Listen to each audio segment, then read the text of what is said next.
Bom, Elisete, você prefere que as perguntas fiquem para o final ou você gosta de perguntas ao longo da palestra? A gente tem esse tempo total de 2 horas? Normalmente a gente faz assim 1h20, 1h30 e um tempinho de perguntas, mas você pode usar um pouco menos, se quiser passar um pouco Não, também, eu não acho tem que o pessoal problema. pode ir perguntando durante. Tá bom. Então, pessoal, fiquem à vontade inclusive, para abrir o microfone e fazer a pergunta de própria voz, fica muito mais interessante, muito mais Isso. divertido. Se tiver com algum problema técnico ou se você for assim inibido, pode fazer a pergunta via chat e a gente repassa por aqui. Bom, então vamos começar. Já está gravando. Eu queria agradecer mais uma vez a professora Elisete. Então, basicamente, hoje a gente tem os alunos da turma de seminários multidisciplinares. Talvez tenha também alguns alunos da pós-graduação, eu não tenho certeza. Eles estavam acompanhando, alguns até por curiosidade, né? Por interesse. Então, de novo, obrigado, Elisete, valeu. Vou pedir para você se apresentar rapidinho. O pessoal acho que já te conhece, mas pode ser que alguém esteja no primeiro contato. Qualquer coisa, Meu nome é Maria dá um toque. Elisete Cunca. Meu nome é Maria Elisete Cunca, eu dei uma palestra já aí na semana passada, né, Alindo? Foi. E falamos sobre o uso da impressão 3D no combate, em ações de combate à pandemia do Covid. E hoje o Arlindo me convidou para falar um pouco mais aqui com vocês, falar especificamente sobre a impressão 3D, de um modo geral, para próteses e órteses. Deixa eu só aumentar aqui a minha tela para ficar maior.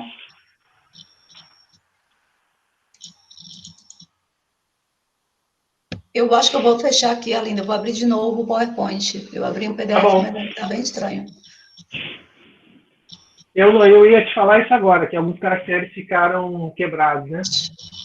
Eu vou abrir o PowerPoint, porque pelo menos fica igual.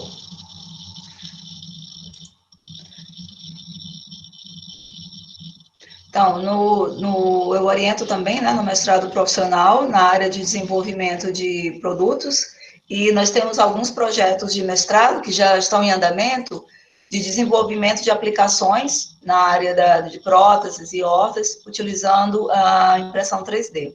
Eu oriento no mestrado profissional e oriento também na Universidade Federal do ABC, no mestrado de engenharia biomédica, lá é o mestrado acadêmico. E lá também tenho alunos que fazem trabalhos nessa área. Pronto, agora abriu aqui.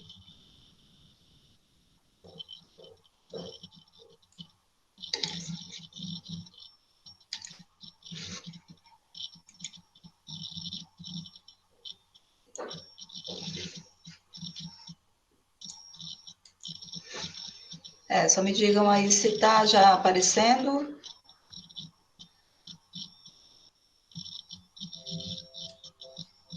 Deu certo, lindo? Está aparecendo sim, Elisete. Deixa eu só responder uma pergunta rapidinho, antes da gente começar, muito, muito rapidamente. Uhum. A Bárbara perguntou se... Não, Bárbara, é o seguinte. Ao final da palestra, vocês têm que preencher aquele mecanismo, aquele formulário com um resumo e uma pergunta. Mas fiquem à vontade para formular perguntas durante a palestra para a professora Maria Elisete. Podem abrir o microfone e fazer as perguntas, ou se quiserem fazer pelo chat também, tudo bem, a gente avisa, talvez não tão online assim. Bom, desculpa a interrupção, Elisete, mas quando quiser. Está aparecendo para a gente a sua tela. Tá. Tá aparecendo a tela e está aparecendo a minha imagem também, né? Que eu vou mostrar algumas coisas. Sim, sim. Certo. Então, nós vamos começar aqui, falar, o objetivo de hoje é dar uma visão geral para vocês que estão fazendo o mestrado profissional, ou alunos que já são regularmente matriculados, ou os alunos que têm interesse em entrar. A impressão 3D é uma das tecnologias que faz parte da indústria 4.0, e essa tecnologia é fundamental que seja de alguém que está fazendo mestrado na área de inovação tecnológica, tenha pelo menos a noção do que é que se pode fazer utilizando essa tecnologia. que se pode fazer, o que não dá para fazer e quais são as perspectivas, porque ela é uma tecnologia que ela pode ser aplicada também em conjunto com outras tecnologias, né? Então, tem um resuminho aqui que eu mostrei na aula passada sobre o passo a passo para a gente chegar onde a gente está hoje, né? Que nós estamos na época da indústria 4.0. O Brasil está ainda engatinhando nesse processo de ter uma indústria 4.0 e aplicar isso nas diversas áreas. Nós temos já aplicação na educação, na medicina, na área industrial, na área de negócios. E em todas essas áreas, existe uma necessidade de utilizar uma conjunção de várias tecnologias. Então, aqui eu coloquei, por exemplo, internet das coisas, computação em nuvem, são as tecnologias que juntas, elas vão dar um retorno, um potencial melhor para a solução de problemas. Os problemas hoje, eles são problemas muito complexos e são problemas novos, não são problemas que a gente já está acostumado a resolver. Por conta disso é que a pandemia do coronavírus pegou todo mundo de surpresa, ninguém estava preparado para ter uma problemática nessa dimensão, e isso provoca o caos, né? Tanto na economia, provoca o caos no setor da educação, o caos no setor da saúde, e o desafio hoje é tentar superar esses problemas, principalmente os problemas que atingem de modo um número maior de pessoas na sociedade, utilizando esses recursos. Em 1439, há mais ou menos aí mais de 500 anos, o Johannes Gutenberg, ele desenvolveu a prensa móvel. Até então, naquela época, o livro era algo caro, de difícil acesso, que poucas pessoas tinham acesso e poucas pessoas sabiam ler também. E quando foi criada, então, a prensa móvel, se pensou, então, que ia liberar o acesso para todas as pessoas. Então, é impossível imaginar que de lá para cá ainda exista hoje pessoas que não conseguem ler, que não sabem ler, que não têm acesso a livros, mas o conhecimento, ele foi disponibilizado. Com a impressão 3D, o que está acontecendo é algo parecido, no sentido de que antes, para você ter um produto, desenvolver um produto, você tinha que ter o acesso a uma indústria e fazer todo aquele procedimento daquele passo a passo, que envolve um custo muito alto e envolve também conhecimento em várias áreas. E com a impressão 3D, foi se desenvolvendo uma forma de manufatura que é totalmente diferente do processo convencional de manufatura e que traz também várias vantagens em relação à manufatura. Uma dessas vantagens é o baixo custo de você, por exemplo, prototipar uma peça. Então, eu ter uma ideia e colocar aquela ideia no mundo real, tirar a ideia literalmente ali do desenho que foi feito no computador e trazer para o mundo real. Então, a manufatura aditiva está aí, é uma dos tópicos da indústria 4.0, e o ideal é que vocês que estão na área no mestrado de inovação tecnológica tenham conhecimento básico dos conceitos de todas essas áreas aí. Como é que funciona a impressão 3D? A impressão 3D, eu não vou aprofundar muito na parte técnica, eu ministro uma disciplina no mestrado de inovação tecnológica, que é de manufatura aditiva, que justamente é a impressão 3D. As aulas são abertas, geralmente eu faço, quando eu vou dar aula sozinha, eu faço a aula pelo Instagram, então vai lá no meu Instagram, Maria Elisete Kunkel, quarta e sexta, às 6 horas, e quando é uma aula com um convidado, eu faço numa plataforma como essa aqui, que a gente tem uma possibilidade melhor de fazer uma apresentação. Então, o tipo de impressão 3D, a gente hoje tem uma variedade muito grande, tanto de diferentes tecnologias, como diferentes materiais. Então, só a questão conceitual. Tem o termo prototipagem rápida, manufatura aditiva e impressão 3D. Prototipagem rápida é um termo que ele está meio que antigo para o que a gente faz hoje, porque prototipagem rápida é quando era considerado admirável você conseguir prototipar alguma coisa em um tempo curto. Só que esse conceito de rápido é relativo, né? Rápido é o quê? São quantos minutos que é rápido? Então, esse termo prototipagem rápida, ele caiu em desuso e ficou manufatura aditiva e impressão 3D. Quando a gente escreve um artigo para uma revista, para um congresso, a gente fala manufatura aditiva. Quando é para dar uma aula, algo mais para popularizar, a gente usa a impressão 3D. O que é importante saber é que a impressão 3D, ela pode usar diferentes tipos de materiais, né? Posso usar um material líquido, em pó ou sólido. Esses materiais, eles podem ter diferentes estruturas, pode ser um plástico, um metal, concreto, cerâmica, células, ele pode ser um compósito, uma mistura de vários materiais, e isso é o que deixa a tecnologia, ela ter uma aplicação tão grande. Porque se você levar em consideração que ela tem 30 tipos de materiais, você já tem aí 30 tipos de aplicações. E é claro que não dá para trabalhar com os mesmos, com todos os materiais, usando a mesma tecnologia para processar o material. O tipo de processamento do material, ele pode ser feito só pelo calor, como é o caso desse material aqui, que é o filamento termoplástico. Ele vem assim no rolo, e na verdade, quando a gente compra o filamento, a gente está comprando um plástico que, se você esquentar, ele derrete. Então, esse é um plástico que ele é fácil de trabalhar, porque basta só ter uma temperatura em que ele vai derreter e vai ser depositado numa mesa. Para materiais que são mais difíceis de processar, como materiais que são mais resistentes, aí você vai só esquentar não adianta. Vai ter que ter uma fonte de energia mais potente. Então, vai utilizar um laser ou um feixe de elétrons e altíssimas temperaturas, né? É o caso dos materiais líquidos e dos materiais em pó. Então, são diferentes fontes de energias para diferentes aplicações. Essa aplicação aqui é justamente esse filamento que eu mostrei agora, é a aplicação que chama FDM, ela é a mais popular no momento, porque ela é a mais barata, praticamente. Não significa que ela é a mais fácil de ser trabalhado. Na verdade, os equipamentos que trabalham com resina e com pó são equipamentos do tipo que você não tem muita opção, vem tudo fechado, já é tudo certinho, você aperta um botão, funcionou ou não, aí tem que ver o que foi. Esse método FDM é um método que é tipo uma gambiarra que foi feita para popularizar as impressoras 3D. A impressão 3D foi criada já há muito tempo, mais de 30 anos, é um equipamento relativamente complexo, e quando esse equipamento caiu a patente dele, ele começou a ter imitações desse equipamento, mas tudo de uma maneira muito simplificada. A tecnologia mesmo, esquentar o fio e depositar numa mesa. E com essa simplificação, surgiram impressoras com menos potentes, elas não conseguem trabalhar horas a fio fazendo uma peça atrás da outra, são impressoras que elas são menos seguras, no sentido de que você faz uma peça, depois faz a outra, e a peça não fica igual a outra, tem uma certa diferença.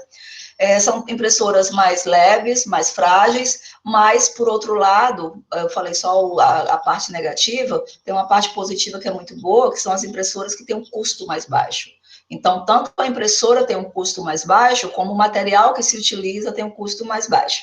Esse filamento aqui, há uns 5 anos atrás, ele era importado, difícil de comprar, e custava cerca de $100 o rolo. Então, você imagina quando o dólar sobe como agora, vezes 6, fica muito caro 1 quilo de filamento. E esse filamento, ele começou a ser feito no Brasil. Então, hoje tem empresas nacionais, principalmente no Sul e Sudeste, que fazem esse filamento. Existe filamento já a R$50 o quilo. Então, o material foi caindo muito custo. Essas impressoras têm a partir de R$2.000, é possível comprar uma impressora que trabalha com FDM. Como eu te falei, ela não vai ter não é tão robusta, ela não vai ser tão confiável, mas dá para fazer muitas coisas. Principalmente se a necessidade é de explorar, de fazer peças, de prototipar, ou fazer por hobby também. Mas basicamente é isso. Tem um desenho feito no computador, ela vai esquentar o fio, tem essa cabeça de extrusão. A cabeça de extrusão, que é essa parte, essa caixinha preta aqui, ela tem um sensor que controla a temperatura que esse fio está passando, e esse fio ele é depositado aqui na mesa, formando as camadas. Aqui é um zoom dessas camadas, como é que elas ficam.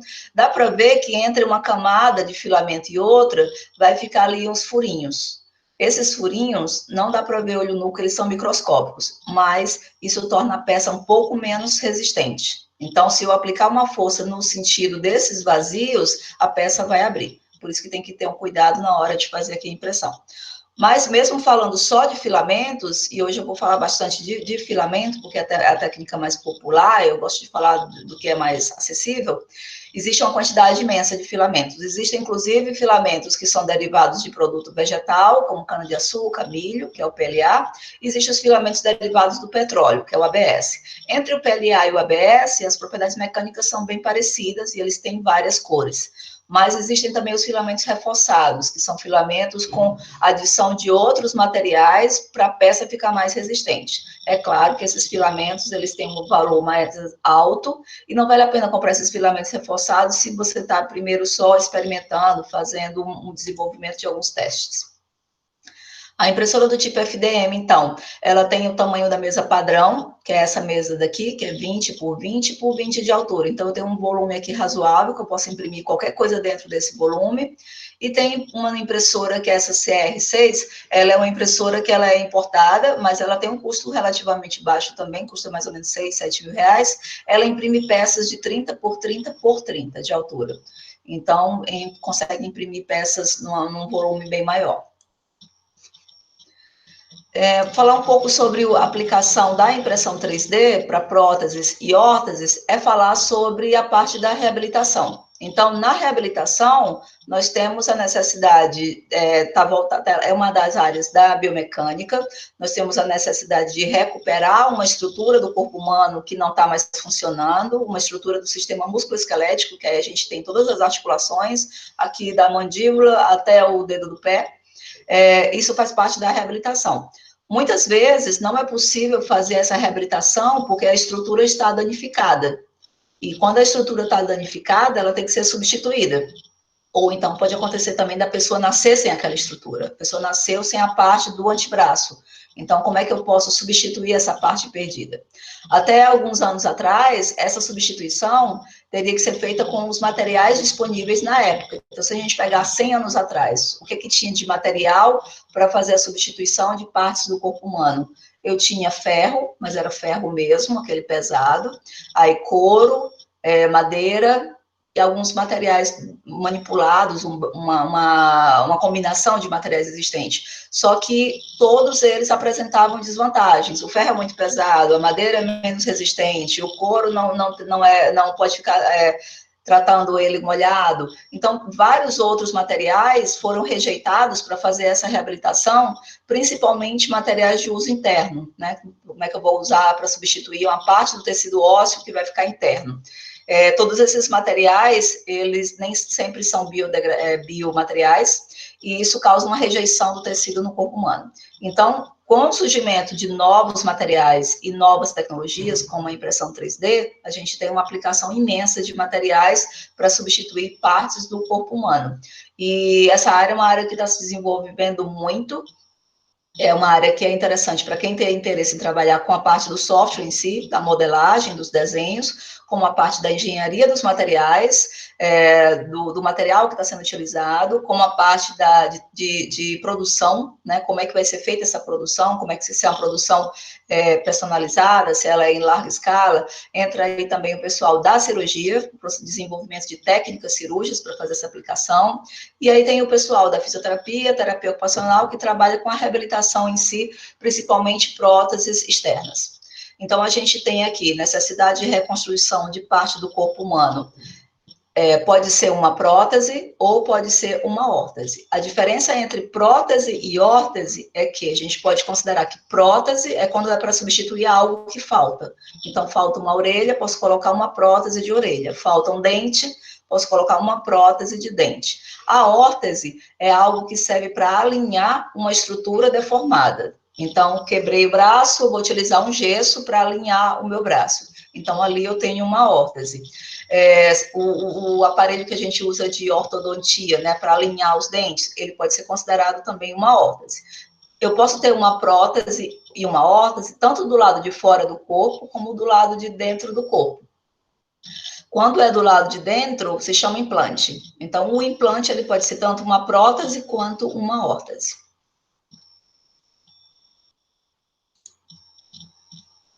Opa, dei um pulo aqui, deixa eu voltar.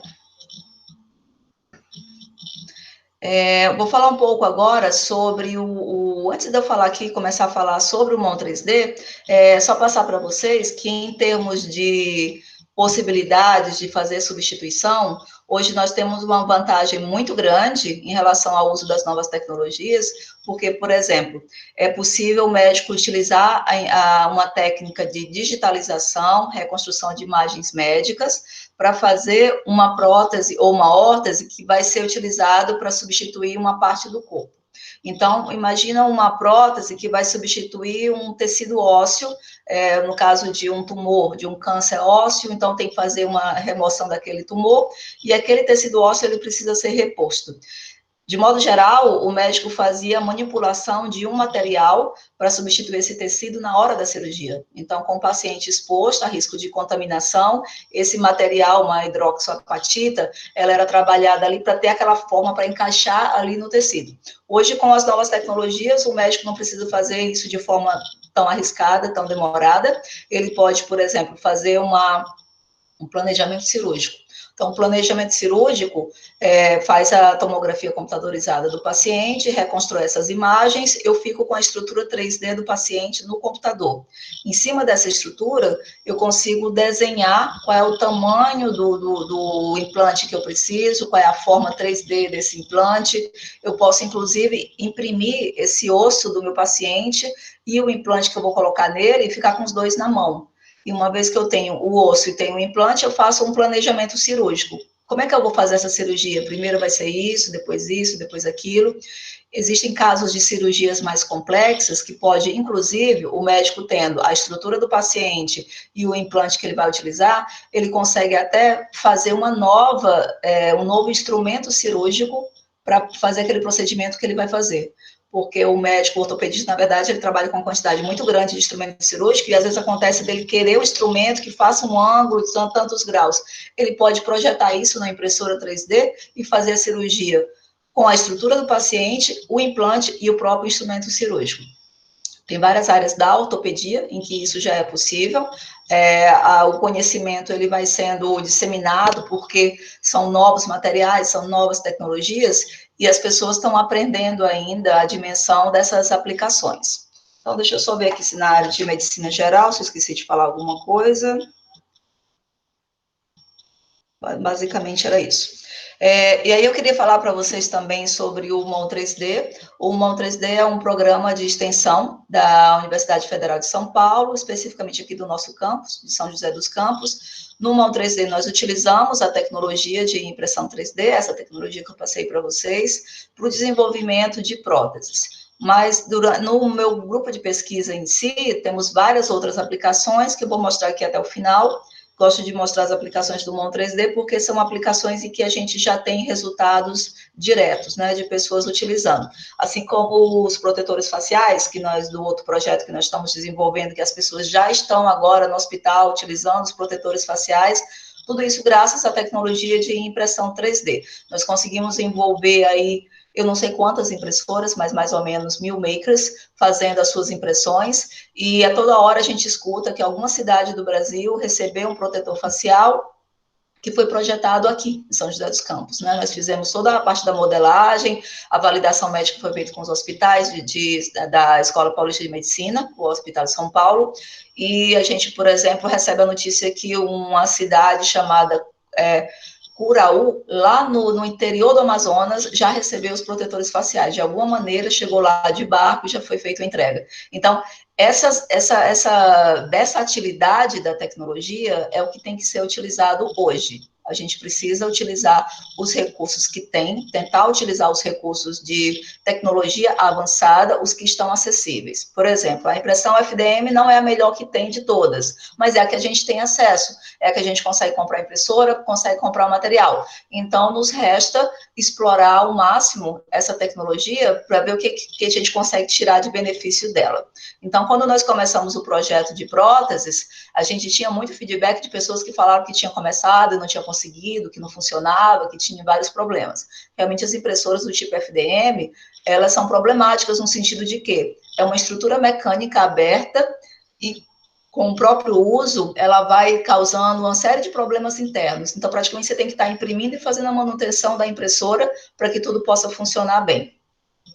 Esse projeto foi criado em 2015 e quando nós criamos foi quando eu vim para a Unifesp, né, mais ou menos há 5 anos atrás. Na verdade, eu tinha começado a trabalhar com impressão 3D na UFABC, lá tinha uma impressora muito boa, uma Stratasys, e quando eu vim para cá, perdi a impressora, né? Então, tinha que começar do zero. Então, o projeto MON 3D, ele envolve praticamente todos os elementos que compõem uma empresa. Então, é como se fosse uma empresa social, porque nós tivemos que formar as pessoas que iriam trabalhar com impressão 3D, conseguir os recursos físicos, que é o espaço físico, as impressoras, o material de consumo, então entrar em contato com o cliente, que é a pessoa de fora, que recebe as próteses, fazer a reabilitação desse cliente, que aí envolve já o pessoal da área da saúde, e todo esse feedback, e além de tudo isso, fazer uma captação de recursos, né, para conseguir manter o programa funcionando. Essa área de atuação da desenvolvimento de tecnologia assistiva é uma área que ela tem muito espaço no Brasil por conta da demanda, né? Nós temos no Brasil mais ou menos 25% de pessoas com algum tipo de deficiência. Essa deficiência ela pode ser visual, auditiva, deficiência da fala, ou uma deficiência física, ou cognitiva, e tem pessoas que têm combinações ou graus diferentes. Então, um mais leve, um grau mais elevado. Dentro dessas pessoas com deficiência, nós temos 7% de pessoas com deficiência física.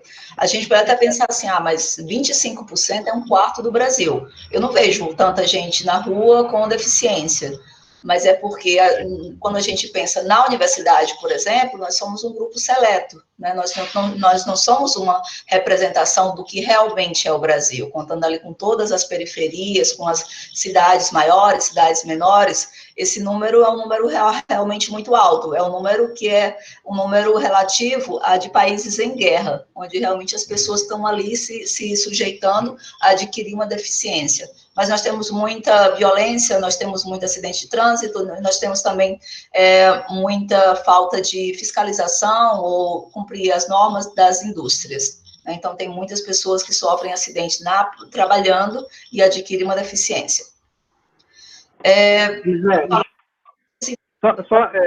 Só de curiosidade, esses dias eu vi que tem mais de 6 milhões de brasileiros com deficiência visual. São coisas que a gente não percebe, né? São deficiências que a gente não nota. É muita gente e a gente não nota isso. É muita gente com diferentes graus de deficiência, e a deficiência visual é uma deficiência extremamente limitante, né? Dependendo se você tem mais algum outro problema, você precisa de outra pessoa do lado. E aí são 6 milhões de pessoas que precisam de outras pessoas para ajudar. Foi bom você falar da deficiência visual, porque eu gosto de dar o exemplo do óculos. Então, assim, o Brasil tem uma quantidade muito grande de pessoas com deficiência, de modo geral. Só que o Brasil ele tem uma quantidade muito pequena de recursos para tratar essas deficiências. Porque, na verdade, a maioria das deficiências, elas não têm tratamento. Elas têm um dispositivo que vai ser utilizado para tornar a vida daquela pessoa mais viável. Ela sempre vai ter uma dificuldade a mais, né, para fazer as atividades do dia a dia, trabalho, lazer, educação. Então, eu queria passar a ideia de que o nosso número de pessoas com deficiência é muito alto e os dispositivos para tratar essas deficiências são muito poucos no Brasil e muitos são importados. Por exemplo, as próteses de alta tecnologia, elas são todas importadas. E quando vem um produto que é um valor muito alto, o SUS não consegue conceder. Porque, na verdade, se você for olhar lá na documentação do SUS, ele assinou um acordo com as organizações internacionais, que ele tem a obrigação de fornecer o melhor equipamento de tecnologia assistiva para cada pessoa que recebe dispositivos pelo SUS. Só que se você precisa de uma cadeira de rodas com alta tecnologia, eu falo, a gente vai dar, mas eu não sei quanto, e demora anos, 10, 15, 20 anos, e às vezes não recebe, porque é humanamente impossível atender todas as pessoas. Então, o que falta para nós é mais pesquisa, desenvolvimento e tecnologia. Tem mais uma coisa interessante aí que muitas vezes exige customização, né? Isso é muito personalizado. Muitas vezes exige customização e, assim, mesmo coisas simples, a gente estava dando o exemplo do óculos, né? Mesmo uma coisa tão simples como um óculos, tem muita gente que não tem acesso, né? Não tem acesso, não tem acesso ao exame, né, para ter aquele óculos específico, ou ficar acompanhando se é um problema que está no próximo ano e no outro, e às vezes a pessoa vai no médico, recebe o óculos e não vai nunca mais, daqui a pouco ela não está mais vendo e era só a troca do óculos, né? O óculos é um bom exemplo, porque o óculos hoje é um dispositivo de tecnologia assistiva barato. Nós temos organizações internacionais que fazem óculos a partir de $1, né? Se bem que $1 agora está até caro para a gente, está R$6 quase. Mas o óculos hoje ele é barato, considerado o quanto ele custava quando foi desenvolvido. Para vocês terem uma ideia, quantos de vocês aí usam óculos, precisam de óculos? E vocês são novinhos ainda. Se a gente pegar a população depois dos 40 anos, quase todo mundo vai precisar de óculos para ver o celular, para ver uma letra menor, para trabalhar. Então, imagina que você precisa do óculos, você colocou o óculos, acabou a sua deficiência. Agora, imagina que o óculos custa R$300 mil. Quem poderia comprar esse óculos? Né? Então, tirou o óculos, a pessoa ganhou uma deficiência. Colocou o óculos, ela perdeu a deficiência. Isso acontece com as outras áreas também. Então, se a gente tivesse mais dispositivos de tecnologia assistiva, nós iríamos ter, efetivamente, menos pessoas com deficiência, mais pessoas trabalhando, produzindo, sem necessidade de depender de um auxílio social ou alguma coisa assim. Só em São Paulo, tanto aqui no slide para mostrar para vocês, são 18 mil crianças que nascem ou perdem alguma parte do membro superior. A amputação pode ser devido a algum tratamento, na maioria dos casos para criança, ou é um câncer, que ela tem que fazer uma cirurgia, ou é um câncer que deixou ela muito frágil e ela foi muito suscetível a uma infecção generalizada, que vai dar uma necrose nos membros, então tem que passar por uma amputação, ou é casos de meningite, que meningite é uma doença que a gente não escuta muito falar, mas ela está por aí, ela existe, e as crianças que têm meningite, muitas vezes, têm que amputar os 4 membros para poder sobreviver, que era algo que antes não era concebível, porque não tinha um tratamento tão efetivo, mas hoje, infelizmente, o tratamento é bem agressivo. O sistema de saúde único SUS, ele simplesmente não fornece prótese de membro superior. Por lei, está lá, se o pai quiser processar o SUS, ele consegue uma prótese, mas é um processo aí demorado, a maioria das pessoas não sabe disso, e, de modo geral, o SUS não dá prótese de membro superior. E o motivo é, justamente o que o Arlindo falou, a prótese tem que ser personalizada, tem que ir lá na casa da pessoa, fazer, depois que faz a prótese, tem a reabilitação, e a criança cresce, do outro ano já precisa de outra prótese, e assim por diante. Então, de modo geral, eles não fornecem as próteses de membro superior.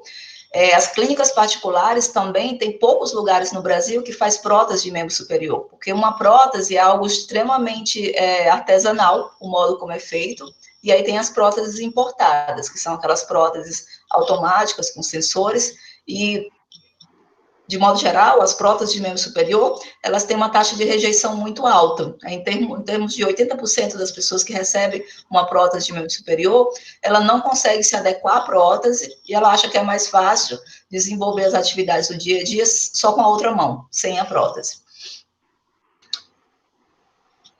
Então, o que a gente pensou? Utilizar todos esses recursos aqui para ver se consegue desenvolver alguma maneira de fazer com que a produção de prótese não seja algo tão complicado. Então, tudo isso daqui a gente utiliza no mão 3D. São termos novos, são conceitos de trabalhos que ajudam na interação entre as pessoas, na parte de voluntariado, a parte de economia colaborativa, circular. Esses termos vocês vão ver durante aí as disciplinas do mestrado.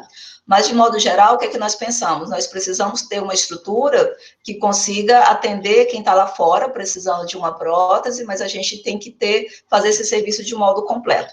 Então, primeiro foi feito um grupinho de alunos, né? Começamos com essa impressora aí, foi a nossa primeira impressora lá do laboratório. Essa foto já tem uns 5 anos, tanto é que desses alunos aí, o Renan, que é esse que está atrás, ele já está fazendo doutorado, ele é da matemática, a Laís fazia engenharia biomédica, foi para medicina, e a Ana, que está ali do outro lado, ela já se formou em engenharia biomédica já faz uns 2 anos. Mas começamos todos do zero, acompanhando o que estava acontecendo lá fora, e o que a gente tinha de ponto inicial foi isso daqui. Um carpinteiro na África do Sul, ele teve um acidente de trabalho, 2002, 2003, por aí. Ele teve um acidente de trabalho na oficina dele, ele mesmo se cortou e perdeu parte da mão.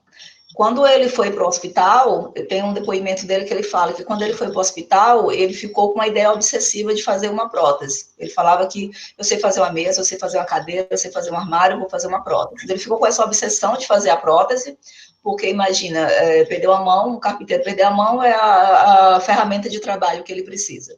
E aí, quando ele voltou da recuperação, ele perdeu parte dos dedos, né, da mão dele.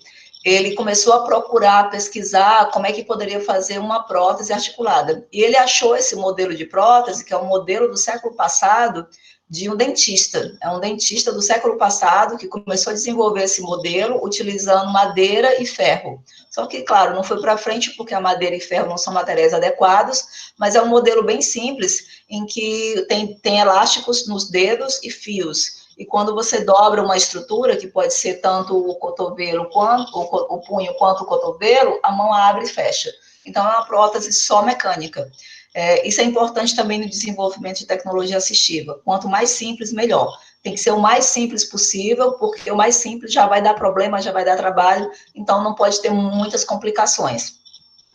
Quando ele fez a prótese para ele, ele primeiro queria fazer a prótese, mas não encontrava o material adequado, nem a tecnologia, e ele encontrou um design na internet, um design americano que trabalhava fazendo mãos de fantoches e garras para companhias de teatro. E aí ele achou que era o mesmo modelo lá do dentista que ele viu, e ele pediu para fazer junto com ele. Ele convenceu esse design, sair lá dos Estados Unidos para ir para a África. O cara levou uma impressora 3D, estava no boom da impressora 3D lá nos Estados Unidos, que esse boom aconteceu há uns 10 anos atrás, agora está acontecendo aqui há 5 anos, e juntos eles fizeram a primeira prótese impressa por impressão 3D.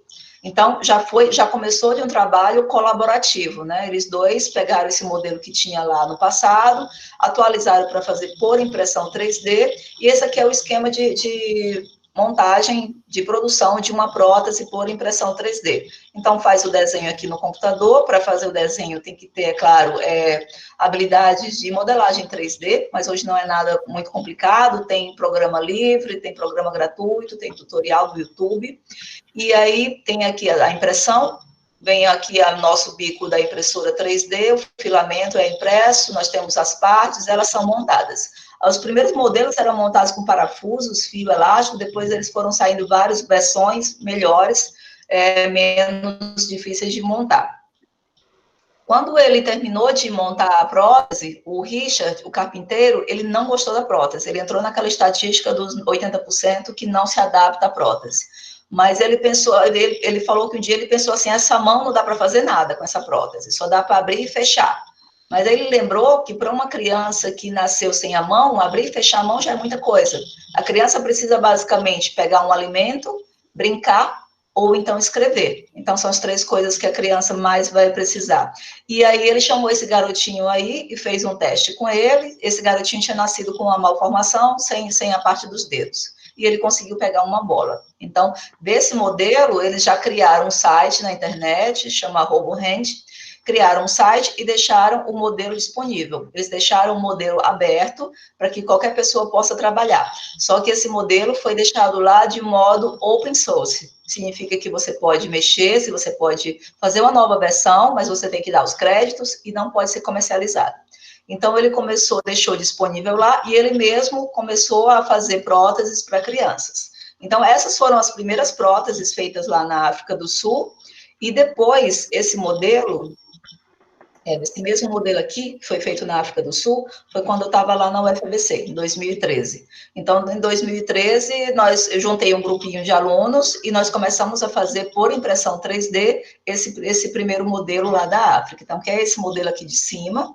Esse daqui é o Ricardo. O Ricardo tinha sofrido um acidente recente, poucas semanas, quando a gente encontrou ele, perdeu as 2 mãos numa prensa, porque estava numa função que ele não tinha sido treinado para isso. O cara da prensa faltou, ele era dos serviços gerais, colocaram ele para trabalhar na prensa, e além disso, a prensa estava com todos os sensores desligados, porque o cara desligava para ganhar um bônus para produzir mais. É uma história, assim, super dramática, no final das contas, como são as histórias de todas as pessoas que têm algum tipo de deficiência.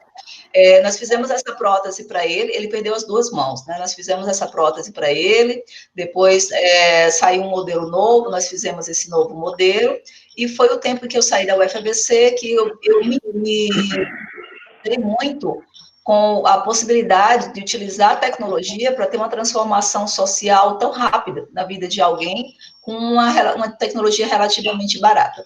Aquele modelinho lá da África do Sul, que é esse daqui, chegou nos Estados Unidos, né? Quando o designer voltou para os Estados Unidos, ele juntou com um professor da Universidade de Rochester.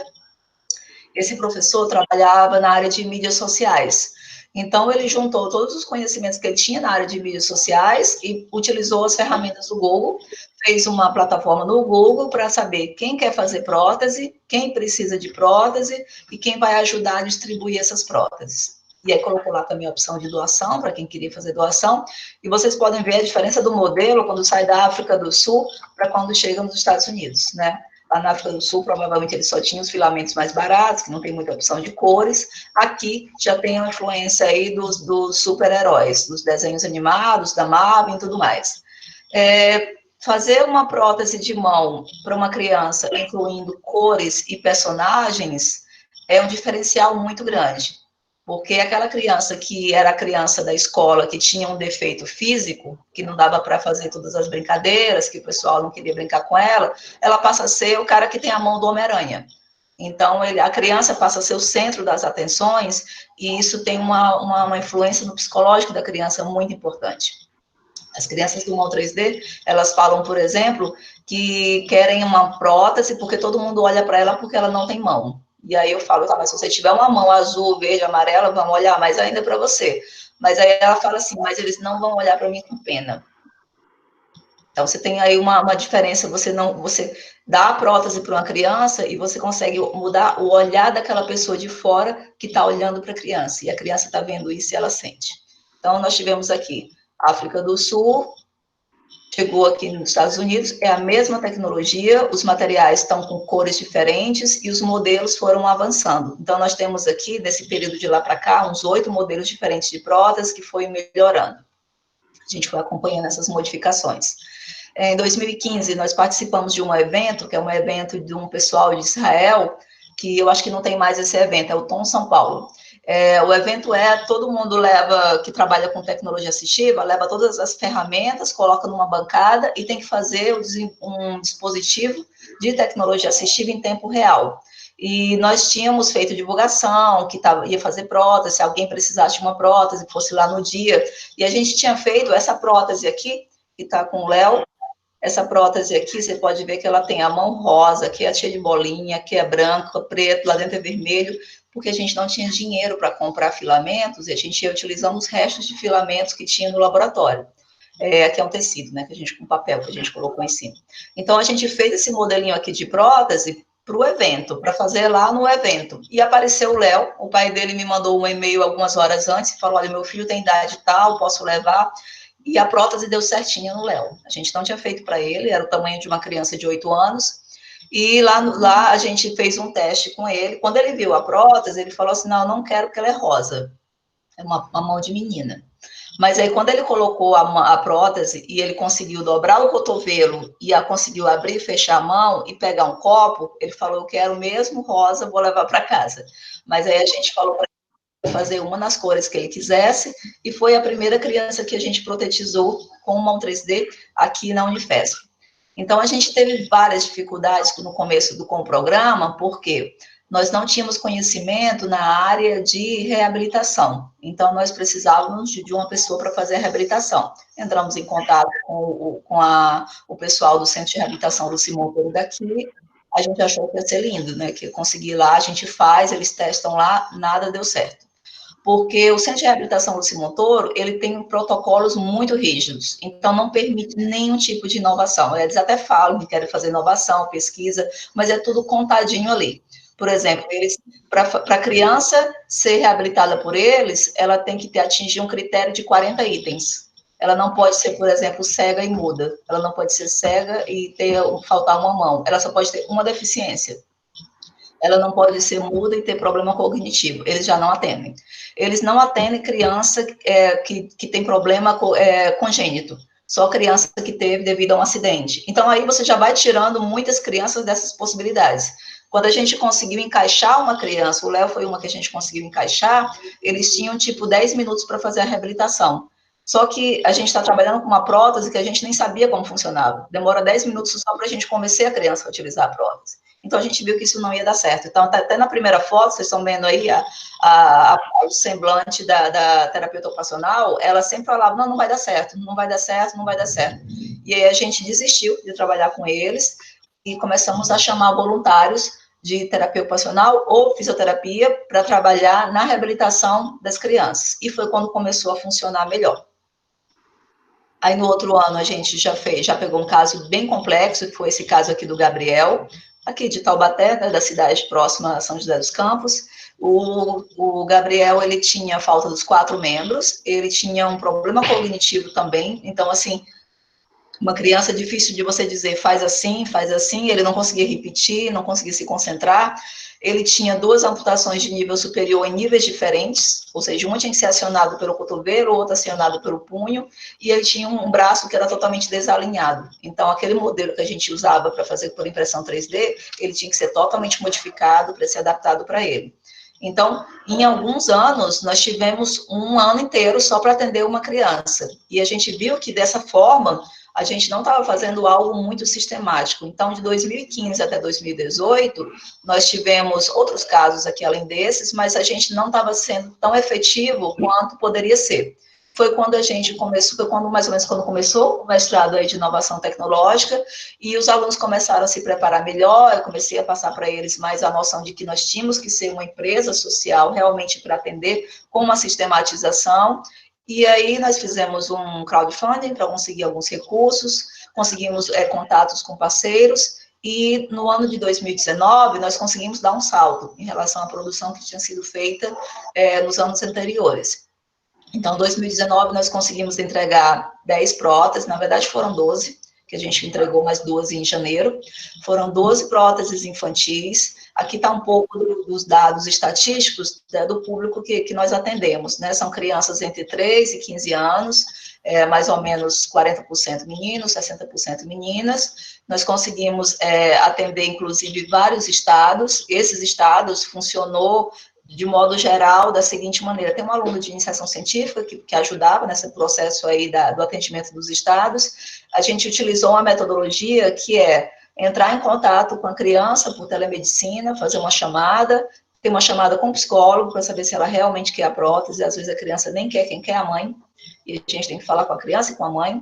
Entrar em contato com a terapeuta ocupacional para saber se o tipo de amputação pode ser reabilitado com o que nós fazemos, e tirar as medidas. Então, esse aluno de IC, ele desenvolveu a metodologia que é para adquirir essas medidas, e a prótese é feita toda à distância. Então, a gente tem um processo que a gente nunca sabe se vai dar certo. A prótese é feita à distância, a criança escolhe a cor, o personagem, e só na hora de entregar é que a gente faz o teste de encaixe. Às vezes não encaixa, às vezes tem que fazer outro, mas de modo geral, essas de 2019, quase todas não tiveram nenhum problema, porque a gente conseguiu padronizar. Então, entregou a prótese, é só a primeira etapa. Agora vem a reabilitação. Ensinar a pegar na colher, na caneta, na escova, e todos os escovas de dente, todos os utensílios que faz parte ali do dia a dia. Então, esse é o modelo de próteses que nós fazemos hoje.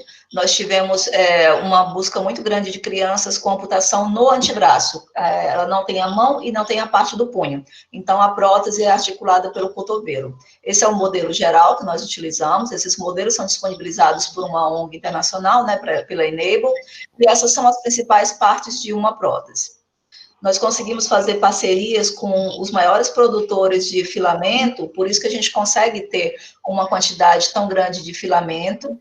Esses filamentos, eles vêm em várias cores. Tem um outro aluno que está fazendo, esse é uma IC também. Ele está fazendo um catálogo de possibilidades de prótese. Então, é o catálogo com todas as cores, com todos os desenhos animados, que a criança já olha e fala o que ela quer. Porque, por exemplo, saiu primeiro essa prótese aqui da LOL, né, da boneca LOL. Aí todas as crianças queriam só da LOL. A gente falou, mas tem essa, e a gente foi depois passando. Mesma coisa foi com Homem-Aranha. Era Homem-Aranha, sempre Homem-Aranha. Então, aqui a gente tem uma relação das crianças que receberam, de diferentes estados.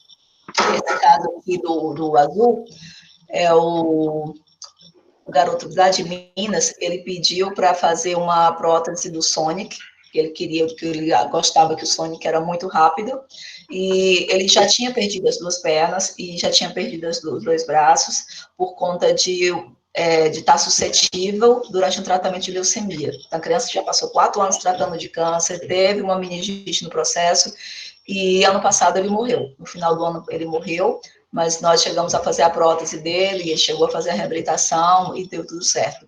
Esse caso aqui de vermelho, aqui, Homem-Aranha também, foi uma criança que ele veio fazer a prótese com a gente, depois foi para a Espanha, ele ia morar na Espanha.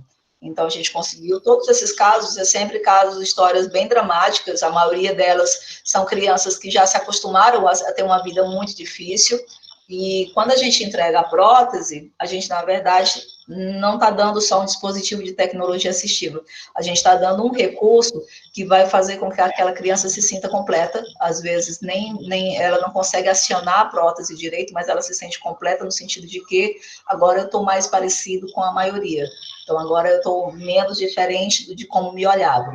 Tem crianças bem pequenas, por exemplo, essa do Distrito Federal, ele tinha só 3 anos, passou por várias cirurgias já, ele nasceu com várias malformações, então tem crianças de fora e tem crianças aqui da proximidade. Em relação aos adultos, nós fizemos poucas entregas, porque o nosso foco maior são as crianças. Os adultos que nós fizemos, as causas são diversas, né? Doença, acidente, agressão física também. E o caso que acho que eu só trouxe um aqui para mostrar para vocês, que é o da Geisiane. A Geisiane mora em Cuiabá, mas já quase fora do Brasil, no interior de Cuiabá, num lugar bem afastado. Ela perdeu as 2 mãos porque ela foi agredida pelo próprio marido. O marido tentou matar ela tentou se proteger e ela perdeu as 2 mãos nessa agressão. Vocês podem imaginar a estrutura de uma pessoa que perdeu as 2 mãos nessa situação, e uma pessoa com baixa instrução também, que a única profissão que ela tinha era fazer faxina. Então, você perde ali as mãos, você perde as possibilidades de trabalho, você perde a perspectiva do futuro. Então, nós começamos a fazer o desenvolvimento para ela, uma adaptação de uma prótese infantil para um adulto, que é um processo bem complicado também, porque não é só aumentar a prótese e entregar para a pessoa. O adulto, ele tem muito mais necessidades do que a criança, tem músculo aqui na parte superior, então a prótese tem que ter uma estrutura muito mais resistente. Nós não tínhamos, no caso dela, a outra mão, para saber que tamanho era a mão dela, porque ela não perdeu as 2 mãos. Sempre tem esses casos que são mais complexos, sempre vem pessoas de fora para ajudar. Esse garoto aqui, ele é de Brasília, ele veio perguntou se podia fazer um estágio, 2 meses, eu falei, tem esse caso aqui, que desenvolveu a parte da modelagem e da impressão, ajudou bastante. No caso da Geisiane, a gente não tinha outra mão para fazer as dimensões da prótese, né? E nós utilizamos a mão da mãe dela. Então, esse designer aí que está trabalhando do lado esquerdo, esse daqui, nós escaneamos a mão da mãe dela e ele adaptou a mão da mãe dela para o coto do braço dela e fez esse modelo aqui, que ele é um modelo um pouco mais delicado do que o modelo que é feito para as crianças, né? Quando a criança é mais para pensar em ser parecido realmente com um super-herói.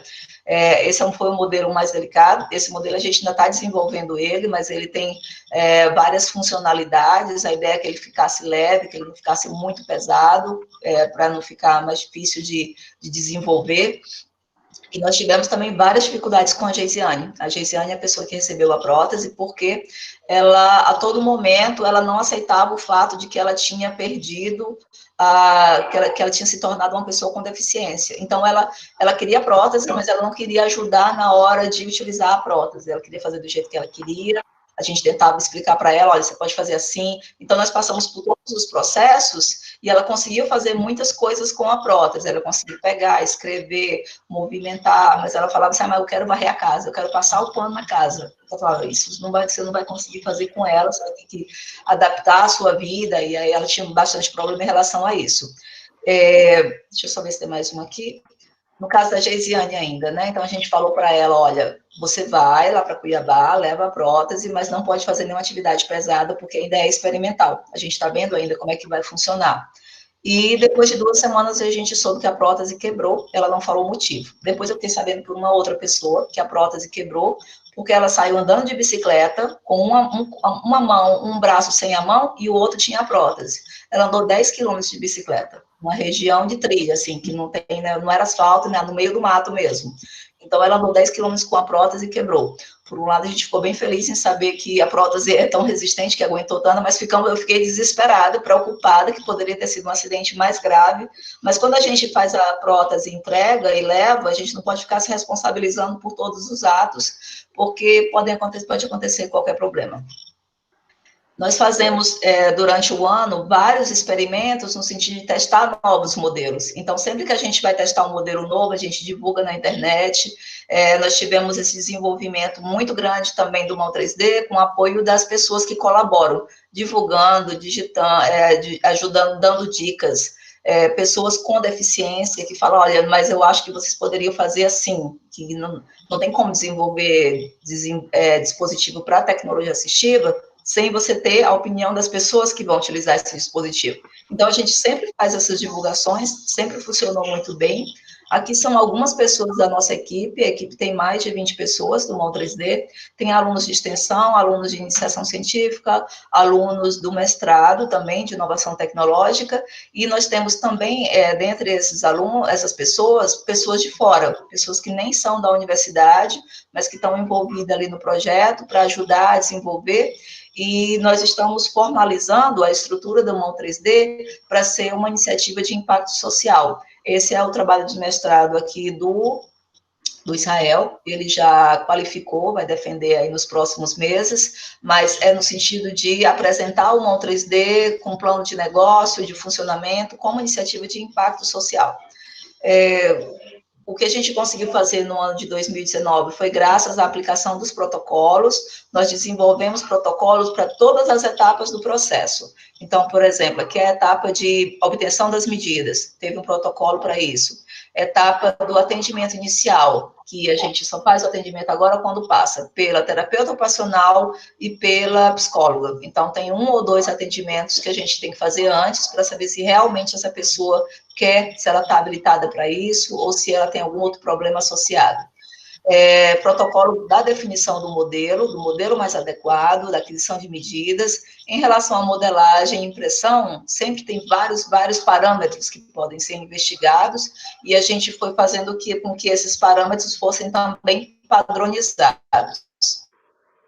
A parte da montagem, do revestimento e principalmente da parte de reabilitação. Cada um desses protocolos é um projetinho que tem um aluno ou 2 envolvidos, desenvolvendo, para tentar chegar numa solução que seja melhor para o desenvolvimento do projeto. Elisete, quanto tempo leva, mais ou menos, esse processo, o cumprimento dos protocolos?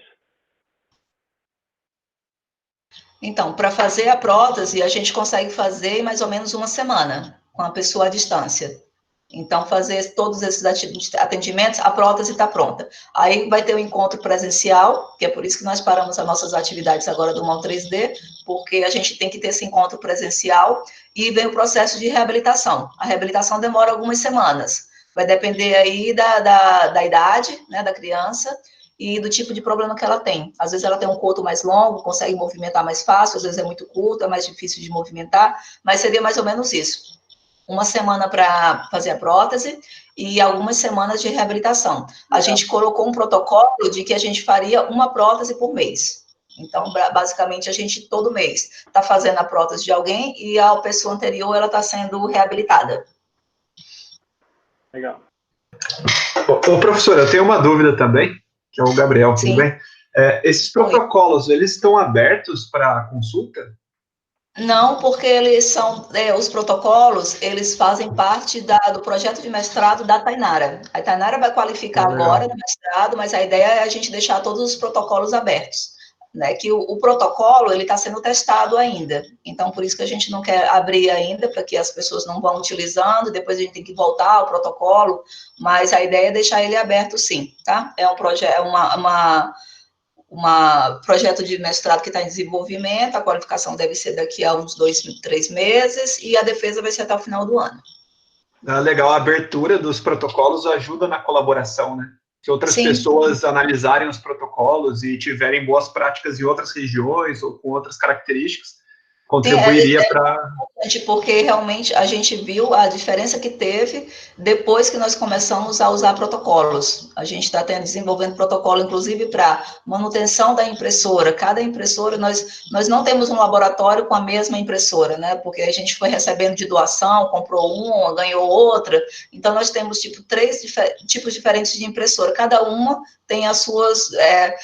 características próprias. Então, a gente foi desenvolvendo protocolo para essa manutenção também. Legal, obrigado. Eu falei para vocês até agora do mão 3D, da prótese mecânica, né, que é uma prótese que ela é simplesmente montada com peças de plásticos. Tá aqui vou mostrar. Então, essa daqui é a prótese, o modelo dela. Esse daqui é uma prótese que a gente fez para uma garota que veio da Venezuela. Ela teve um choque elétrico. A casa dela estava como é que eu posso falar? No terreno que foi ocupado. Então, eles estavam morando em um prédio que não era prédio residencial, e naquela situação toda lá da Venezuela, ela teve um choque elétrico e perdeu as 2 mãos. Então, é uma garota de 11 anos. Eles conseguiram recurso, vieram para o Brasil em janeiro, nós fizemos 2 próteses para ela queria dessa cor aqui, essa aqui é uma que ficou para a gente de recordação, mas foi a última criança que nós reabilitamos, e ela voltou para a Venezuela. Nós estamos desenvolvendo também um projeto de prótese estética. Esse projeto está sendo desenvolvido junto com uma psicóloga, porque ela observou que muitas crianças, não é toda criança que consegue mexer os dedos, porque para mexer os dedos, ela vai depender do movimento aqui do cotovelo ou do punho. E às vezes o coto é muito curto, e esse movimento é algo difícil de ser feito.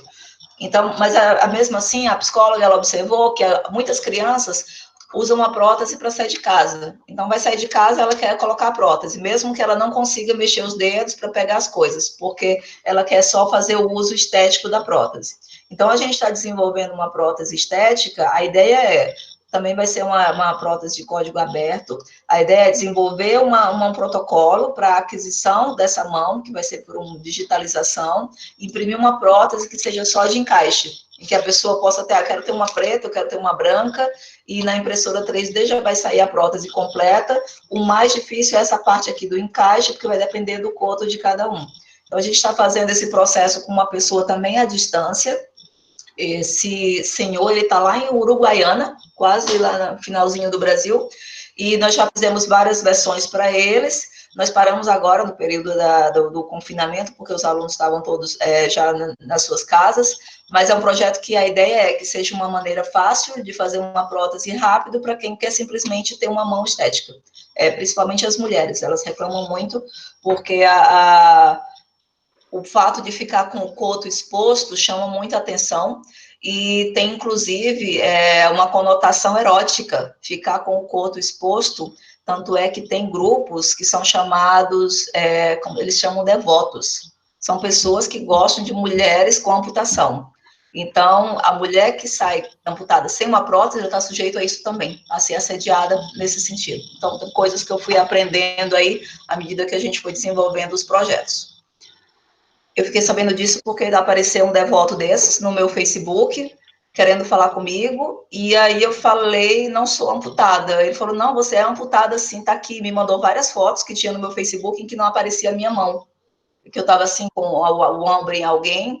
Aí ele falou assim, ai, que pena que você não é amputada. Aí eu fiquei sabendo que existem esses malucos também por aí. Então, falei da prótese mecânica, falei da prótese estética, que está em desenvolvimento, e estamos desenvolvendo também uma prótese mioelétrica. Esse daí é o Miguel mora lá no ABC, mas os testes são feitos em São Paulo, que tem uma empresa que está colaborando, é parceira no desenvolvimento aí da parte eletrônica. Essa prótese ela tem que ser impressa numa impressora maior, e nós estamos fazendo com ele.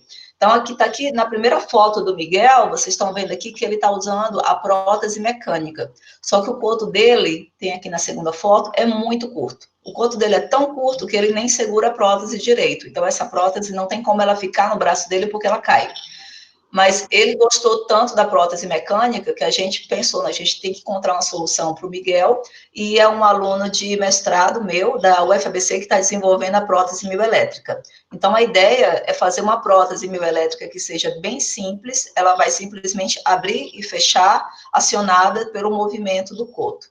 Então, ensinar a criança a movimentar só o músculo do coto para acionar a prótese é algo mais demorado, por isso que a gente está demorando ainda para fazer a prótese dele, mas já está num estágio bem avançado. A prótese já está funcionando, já está da cor que ele quer, e ele já está fazendo os primeiros testes. Paramos também agora por conta do isolamento, mas vamos retornar assim que tudo isso passar.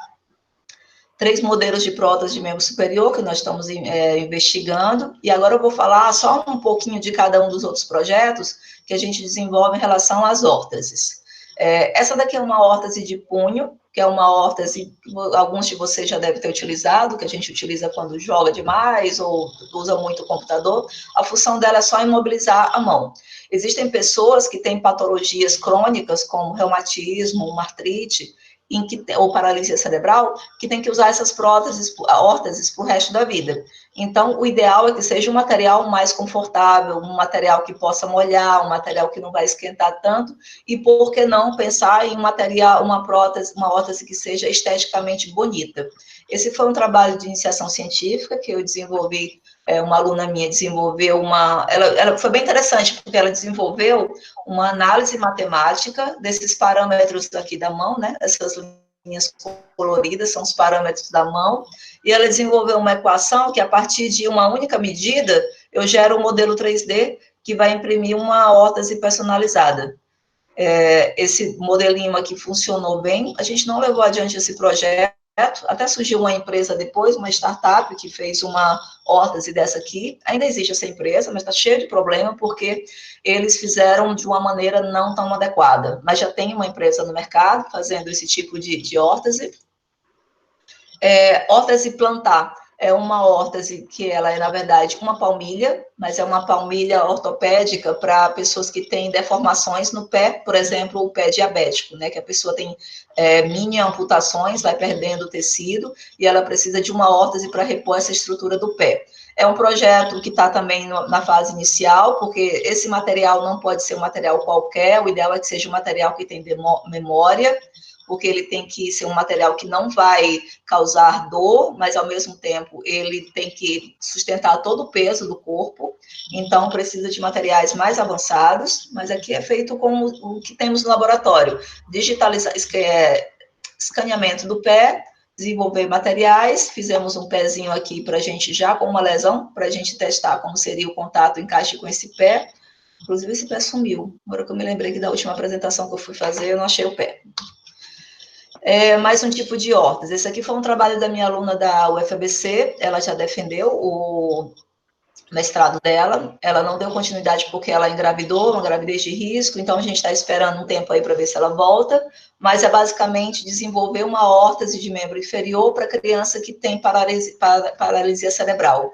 As crianças com qualquer nível de paralisia cerebral, elas têm uma tendência a não controlar a posição do pé. Então, o pé fica caído e ela anda na ponta dos pés. Ela precisa de uma órtese para sustentar a estrutura do pé. Então, nós utilizamos essa boneca para começar a fazer os estudos iniciais e terminamos com uma avaliação em vivo. Então, essa garota aqui de 9 anos, a Ju, ela recebeu uma órtese, foi feita análise de marcha, mas o material que nós temos hoje, que é o PLA e o ABS, ele ainda não é adequado para esse tipo de órtese. No final de algum tempo de uso, a órtese começou a apresentar fratura em alguns pontos.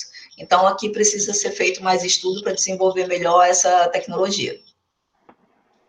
Em relação à órtese, por exemplo, de membro inferior, o SUS fornece as órteses, só que ele demora tanto tempo, o terapeuta ocupacional faz a solicitação, a criança fica esperando. Quando a órtese chega, ela já cresceu, não cabe mais. Essa órtese é jogada fora, aí ela pede outra.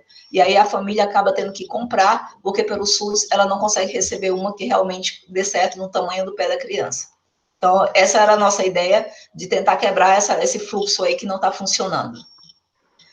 Esse aqui é um projeto que foi desenvolvido também por alunos da UFABC, no mestrado acadêmico. É uma metodologia para fazer uma órtese de orelha, utilizando a impressão 3D.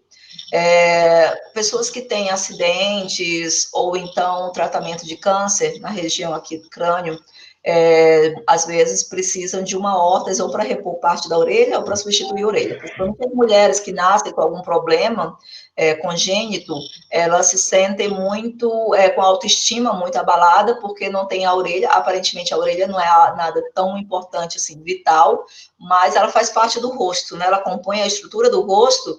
E para a mulher, ela precisa ter um brinco, ela precisa ter uma simetria para se sentir bem.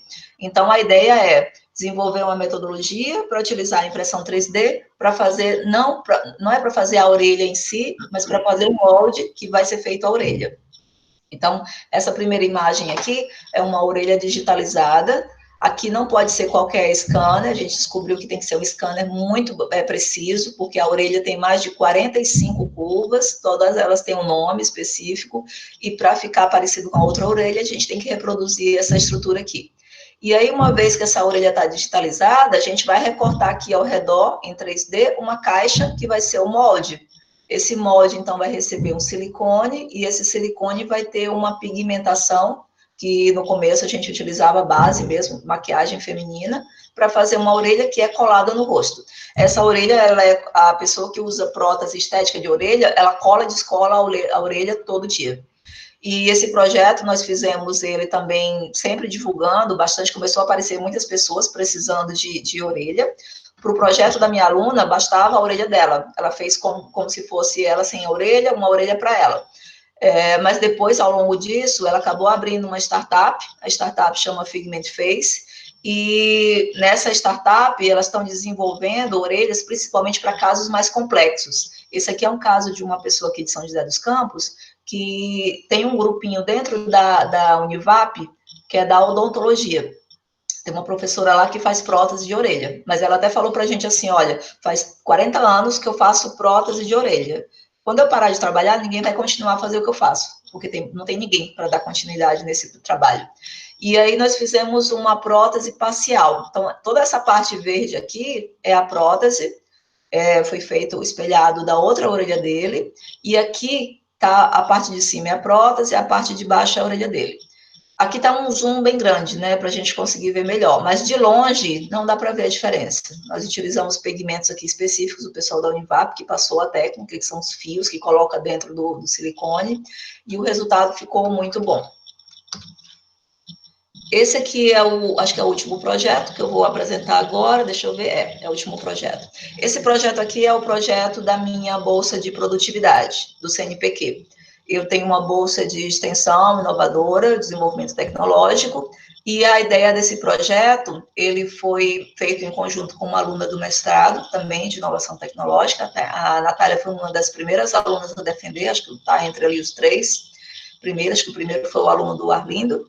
E a ideia é resolver um problema que existe já há bastante tempo, que são as crianças que têm problema aqui de encaixe do acetábulo. O acetábulo, a criança nasceu com o acetábulo desencaixado, não é tanto quanto está aqui na foto, aqui é só para explicar.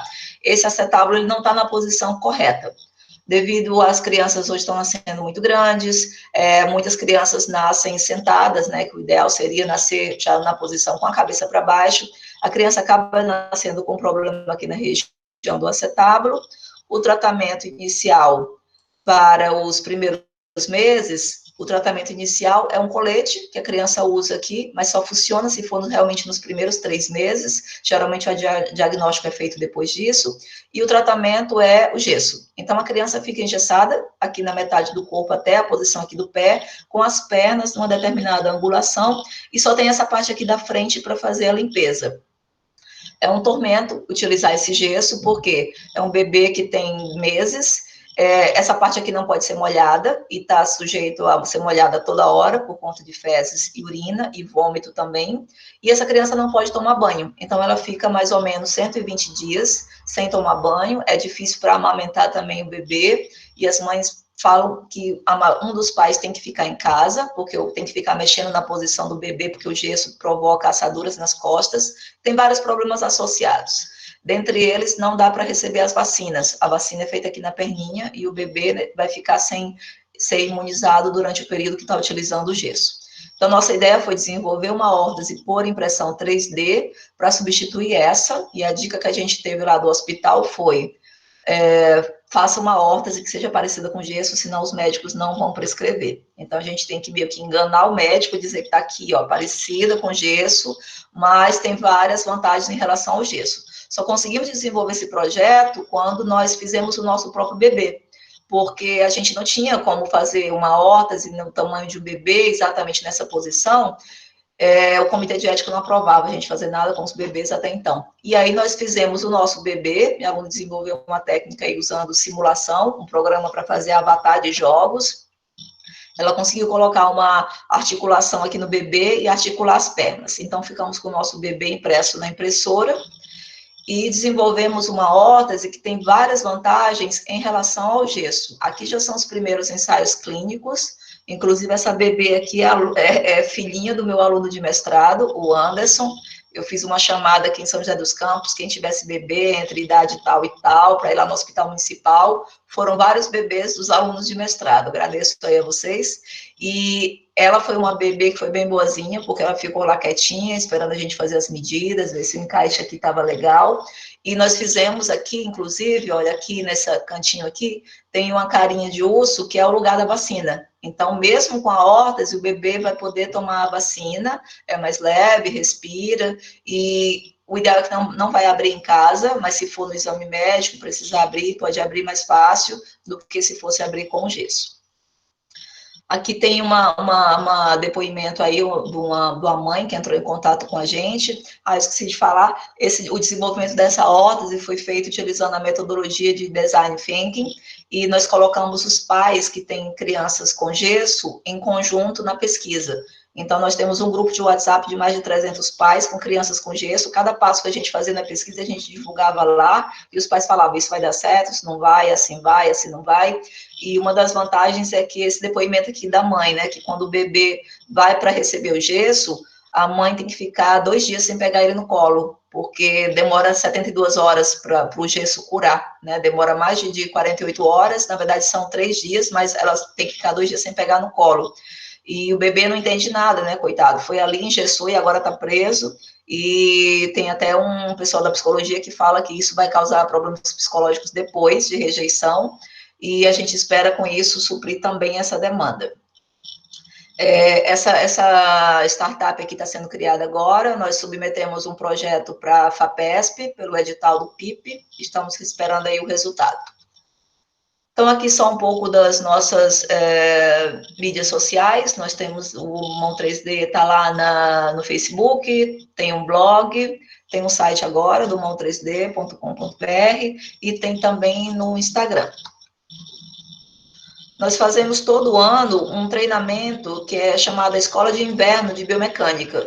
Ano passado nós não conseguimos fazer, já seria a 3ª, e nessa Escola de Inverno nós apresentamos vários workshops, e cada workshop é uma das tecnologias que a gente está aprendendo. Então, como digitalizar um bebê, como fazer a reconstrução 3D de tomografia computadorizada, como fazer a impressão de uma estrutura anatômica. Tudo isso é apresentado nesse workshop, que geralmente dura um fim de semana. Não conseguimos fazer ano passado, porque eu tinha muito interesse em fazer esse workshop fora de São José dos Campos. E nós estávamos fechando a parceria com uma universidade do Piauí, já estava tudo certo, e na última hora, por algum motivo, eles não conseguiram levar adiante, e já estava acabando o ano, aí a gente deixou para fazer esse ano. Então, agora, com a questão da pandemia, provavelmente a gente vai fazer alguma atividade online. Tem uma publicação que está em um livro, que ele é um e-book gratuito, que é justamente a protetização daquela moça que mostrei para vocês, da Geisiane. Nós temos outras publicações que estão em andamento também. Eu gostaria de agradecer às empresas que, desde o começo do Mão 3D, colaboram com o projeto, que, na verdade, elas colaboram com o projeto do Mão 3D, mas a gente acaba utilizando a estrutura de filamentos, de recursos, de impressoras para os outros projetos. É assim que eu consigo manter o meu laboratório. Agradecer aos voluntários, que tem sempre pessoas que ajudam no que a gente precisa, o CNPq, e também a atenção de vocês. Muito obrigada. Se vocês tiverem alguma pergunta, estou disponível.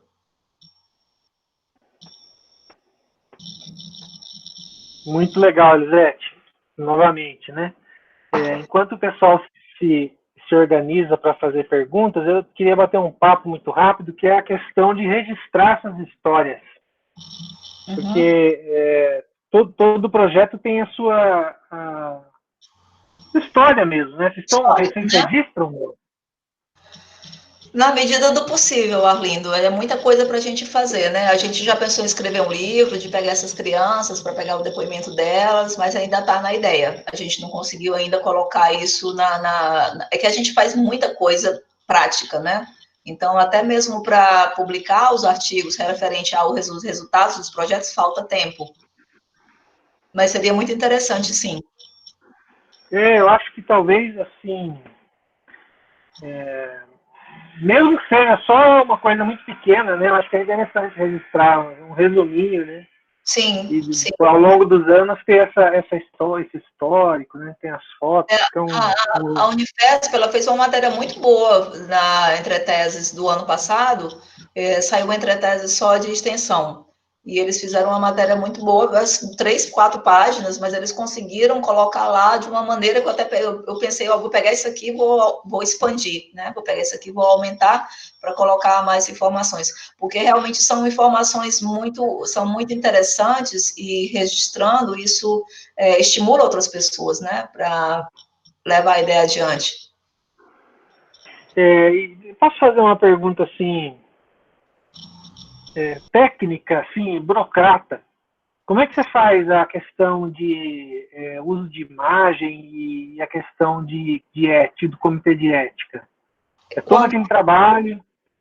Não, são duas coisas separadas. Quando a criança ela vai receber a prótese, essa prótese ela é prescrita. Ela tem toda a prótese no Brasil, ela tem que ser prescrita por uma pessoa da área médica. Então tem que ser um médico ou um terapeuta ocupacional ou então fisioterapeuta. Nós temos uma terapeuta ocupacional no grupo. Então, quando ela faz a prescrição, a criança já recebe um termo de uso de imagem em que ela, dependendo da idade, ela mesma assina, se não é a mãe, de que ela permite o uso de imagem, de vídeos e fotos para todas as redes sociais do programa.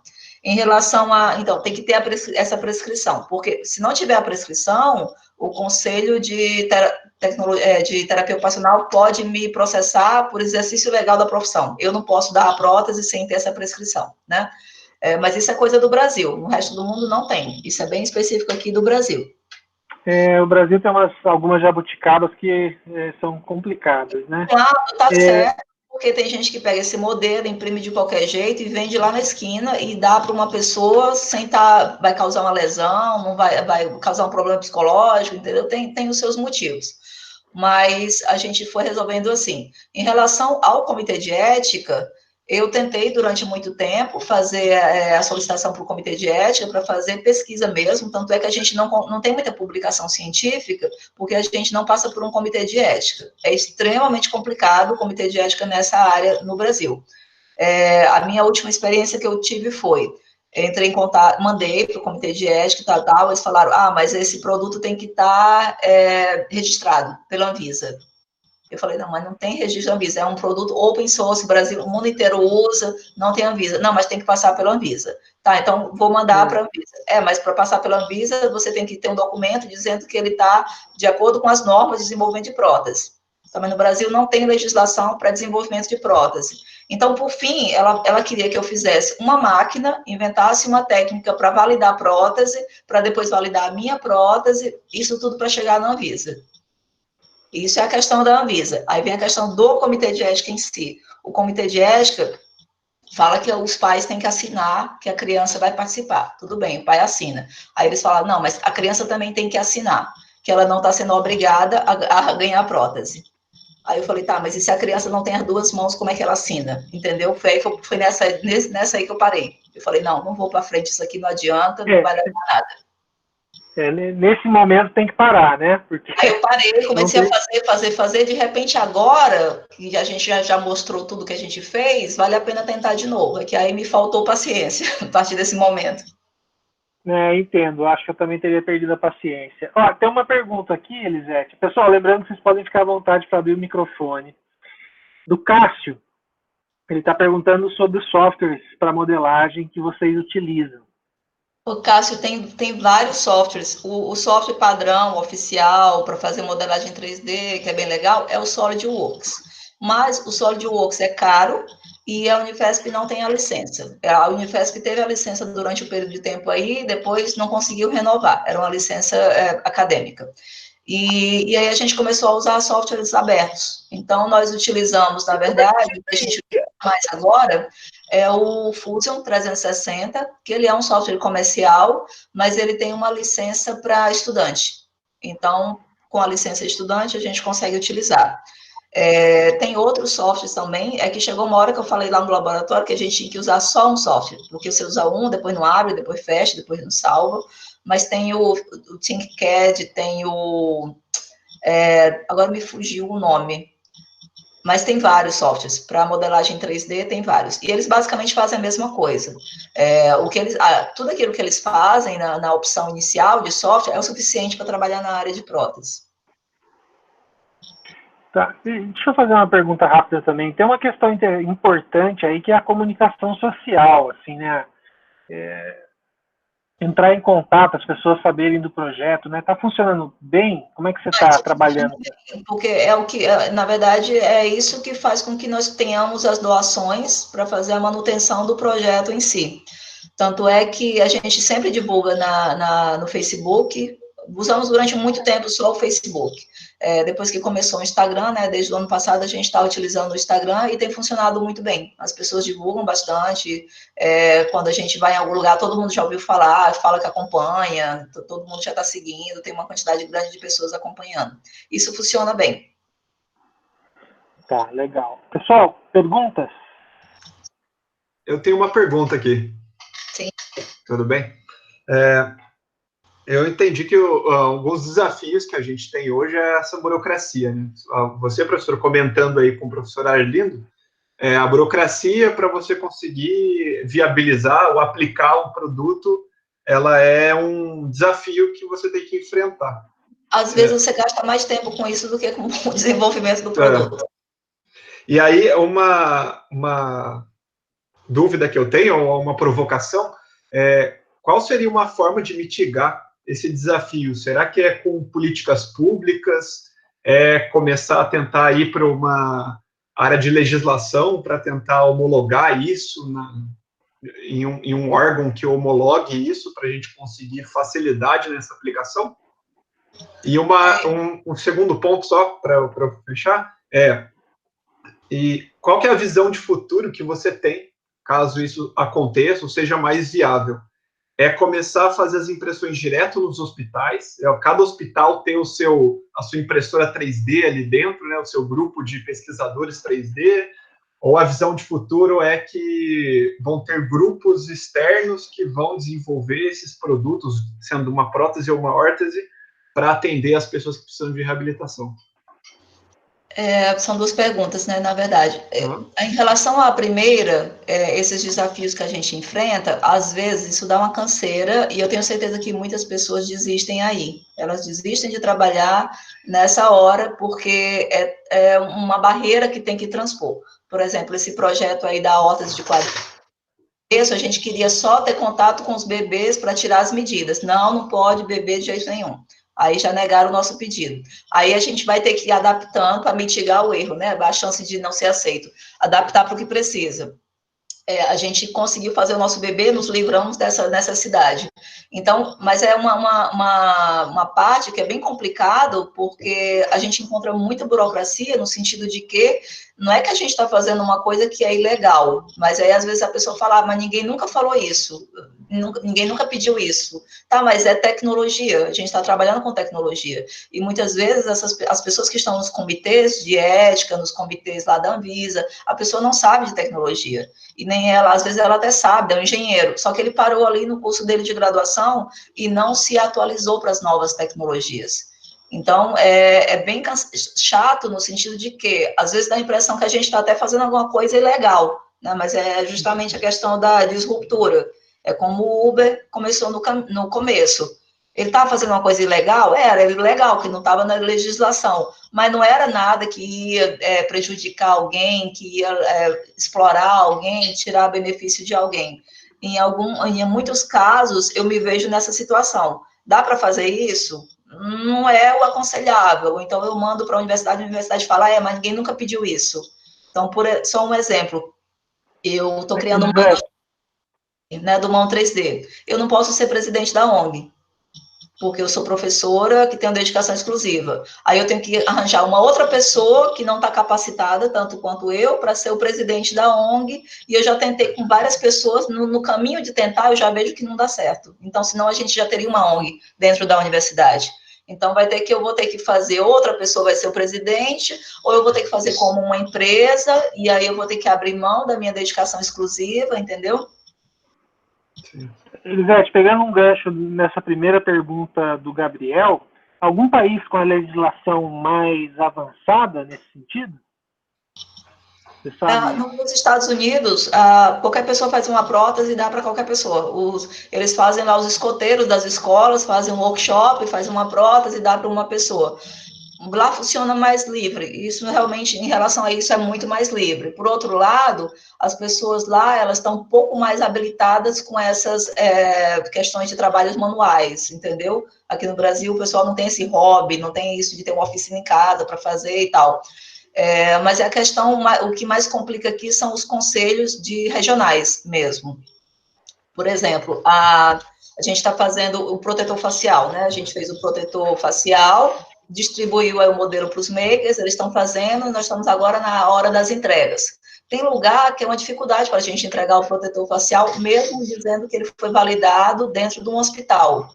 Aí já barra na política, por exemplo. Mandei para Minas Gerais 4.000 protetores. Maior dificuldade para conseguir o transporte, quem leva o avião, como é que chega, chegou. Aí a Secretaria da Saúde fala, tá, eu vou distribuir, mas eu vou distribuir para quem eu quiser. E a gente tem uma lista de hospitais com as pessoas que estão esperando já 2 meses para receber. Não, não pode, tem que ser para essas pessoas.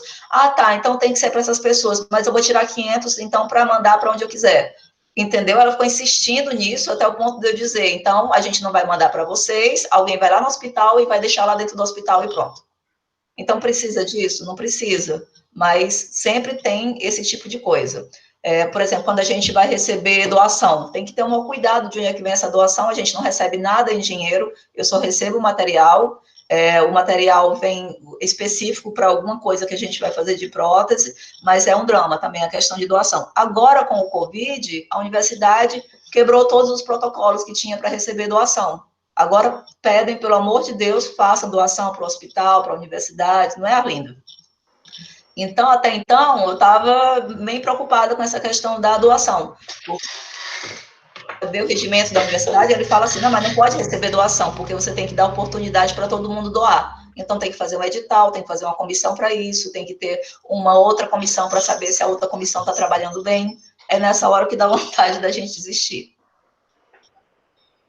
A tua segunda pergunta, o que foi? Pergunta de novo aí, por favor.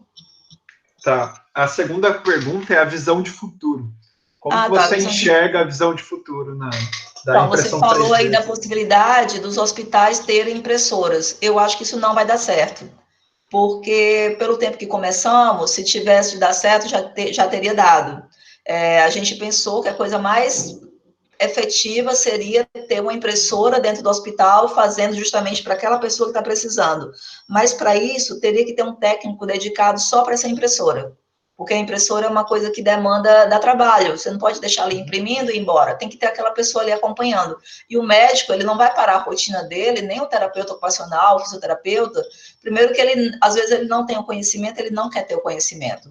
Às vezes, ele quer ter o conhecimento, mas ele não tem o tempo para isso. Então, eu acho que tem que ter centros em que fazem essas impressões. E esse é um sonho que eu tenho, de criar dentro da universidade uma estrutura que vai ser essa empresa social que vai prestar serviços, no sentido de que a pessoa vai lá, escaneia, vai lá, digitaliza, vai lá, imprime uma parte que está precisando. Porque nem vai ter todo mundo uma impressora em casa e nem vai ter impressoras no hospital. As pessoas, hoje, por exemplo, muita gente não tem impressora que imprime papel em casa, pelo mesmo motivo. Porque é chato, dá problema, a tinta vaza, às vezes falta tinta, às vezes falta papel. Então, é melhor você não ter impressora e ter um lugar ali que você leva o pendrive e imprime. A Leroy já está fazendo isso com impressão 3D. Então, tem algumas Leroys que você chega lá com o pendrive e você imprime o que você quiser. Enquanto está imprimindo, eu vou ali fazer compra, tomo um café. Lá fora, isso é um conceito que é muito utilizado. Eu acho que a tendência do futuro vai ser essa. Legal. Obrigado aí, professor. Vamos ver se temos mais perguntas.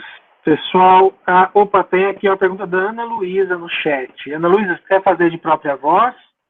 Ou eu faço por aqui? Bom, vou fazer por aqui, né? A Ana Luísa pergunta por que a taxa de rejeição das próteses de membro superior são tão altas? E aí ela perguntou também, né, se no MOL 3D tem um acompanhamento para saber se as próteses estão sendo rejeitadas ou não. A gente até tenta fazer esse acompanhamento, mas também é bem difícil de fazer esse acompanhamento, se a prótese está sendo rejeitada ou não. O que leva a pessoa a rejeitar a prótese é que a nossa mão, ela é a estrutura do corpo humano que mais tem articulações e que mais tem ossos. Então, ela tem uma capacidade de fazer um número muito grande de coisas. E é impossível você ter uma prótese que consegue reproduzir toda a parte mecânica e que tem uma aparência bonita e que não seja pesada e não seja um material que vai se quebrar.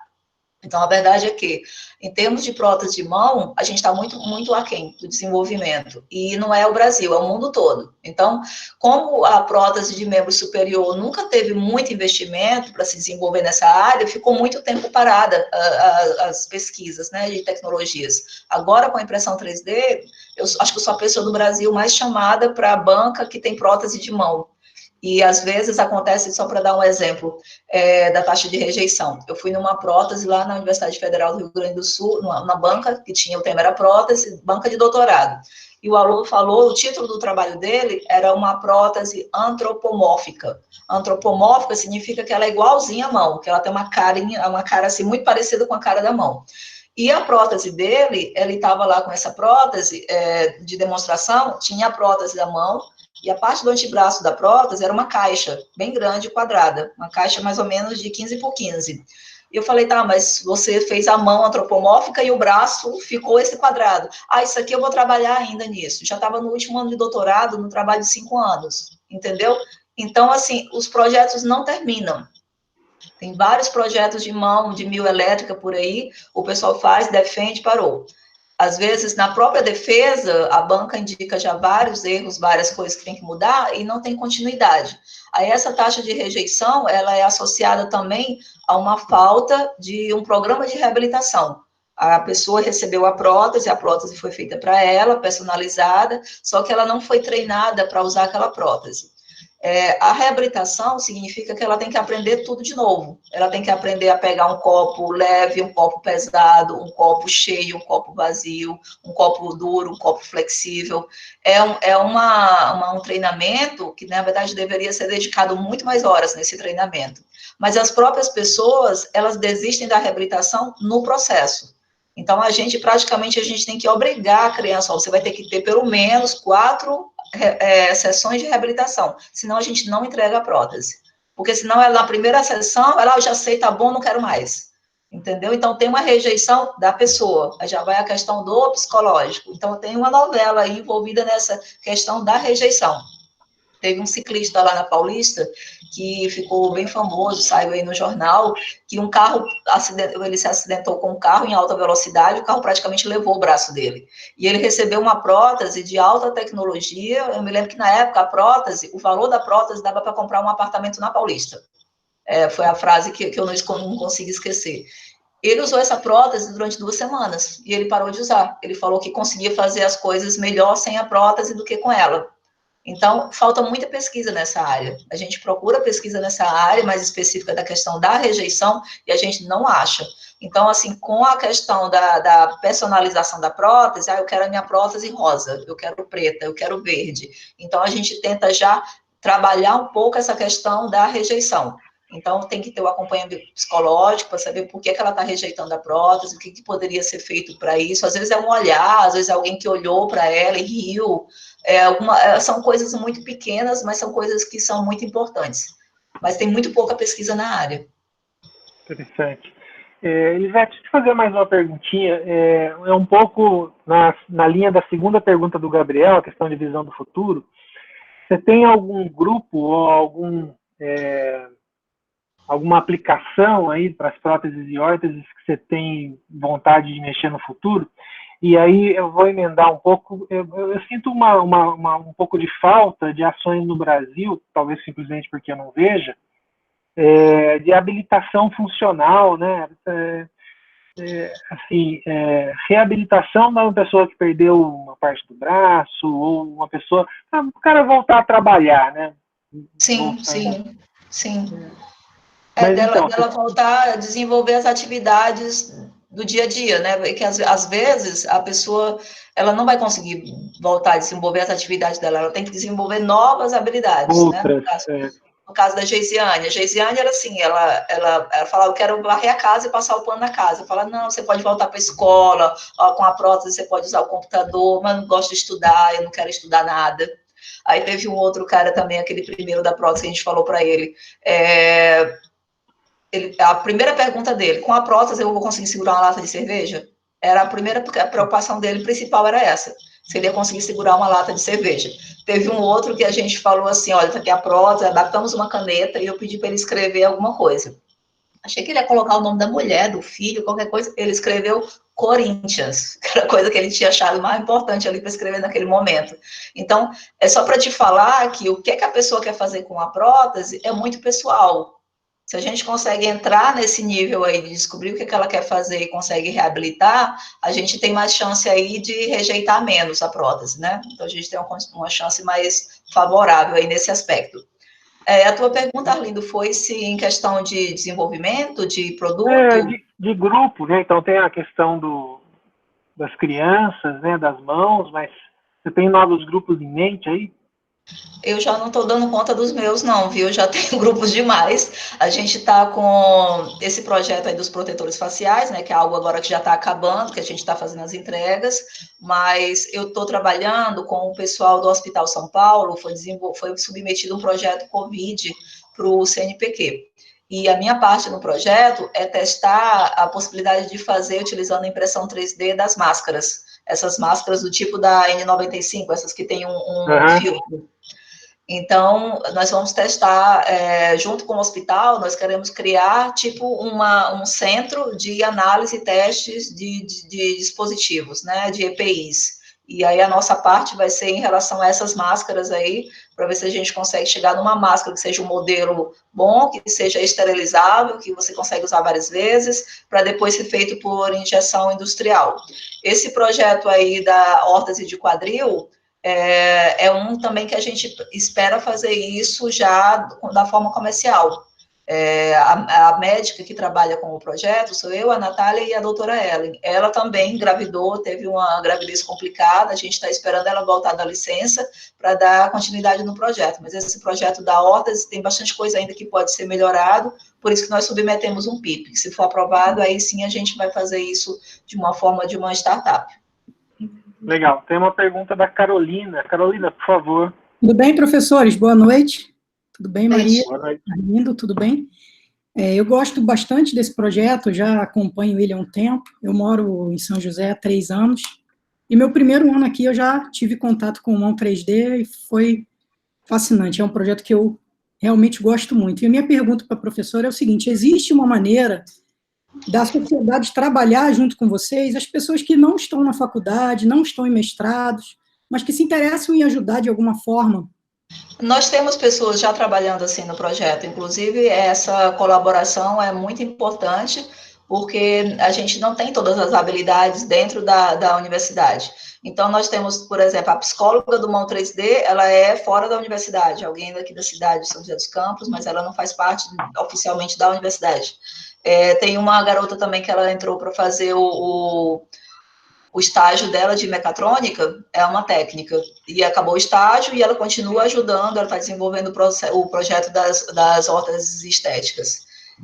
Nós temos pessoas que ajudam, às vezes, do ponto de vista de ser uma pessoa que tem uma deficiência física, então a gente sempre tem, eu estou em todos os grupos do Facebook, por exemplo, de pessoas com deficiência. porque nós temos um outro projeto também de cadeira de rodas, não falei dele aqui, mas estou em também um grupo de cadeira de rodas. É que o que acontece é que a gente não consegue dar atenção para todas as pessoas que querem participar do projeto. Tem um número muito grande de pessoas que querem participar, e às vezes as pessoas querem participar para aprender do zero. Eu queria trabalhar com isso, mas eu queria aprender. Então, por isso que a gente fez as escolas de inverno, mas o ideal seria ter, talvez, um curso de especialização mais voltado para isso, que a gente pudesse dar uma formação melhor. Mas nós estamos abertos, sim, qualquer pessoa de fora pode participar do projeto. Bacana, que legal. Você faz encontros abertos, Elisete, assim, de vez em quando? A gente faz, Arlindo, assim, deixa eu ver o que a gente fez até agora. Nós fizemos alguns workshops já no fim de semana, precisamos voltar a fazer depois que voltar. Eu já tentei criar, um grupo de pesquisa sobre essa parte da rejeição.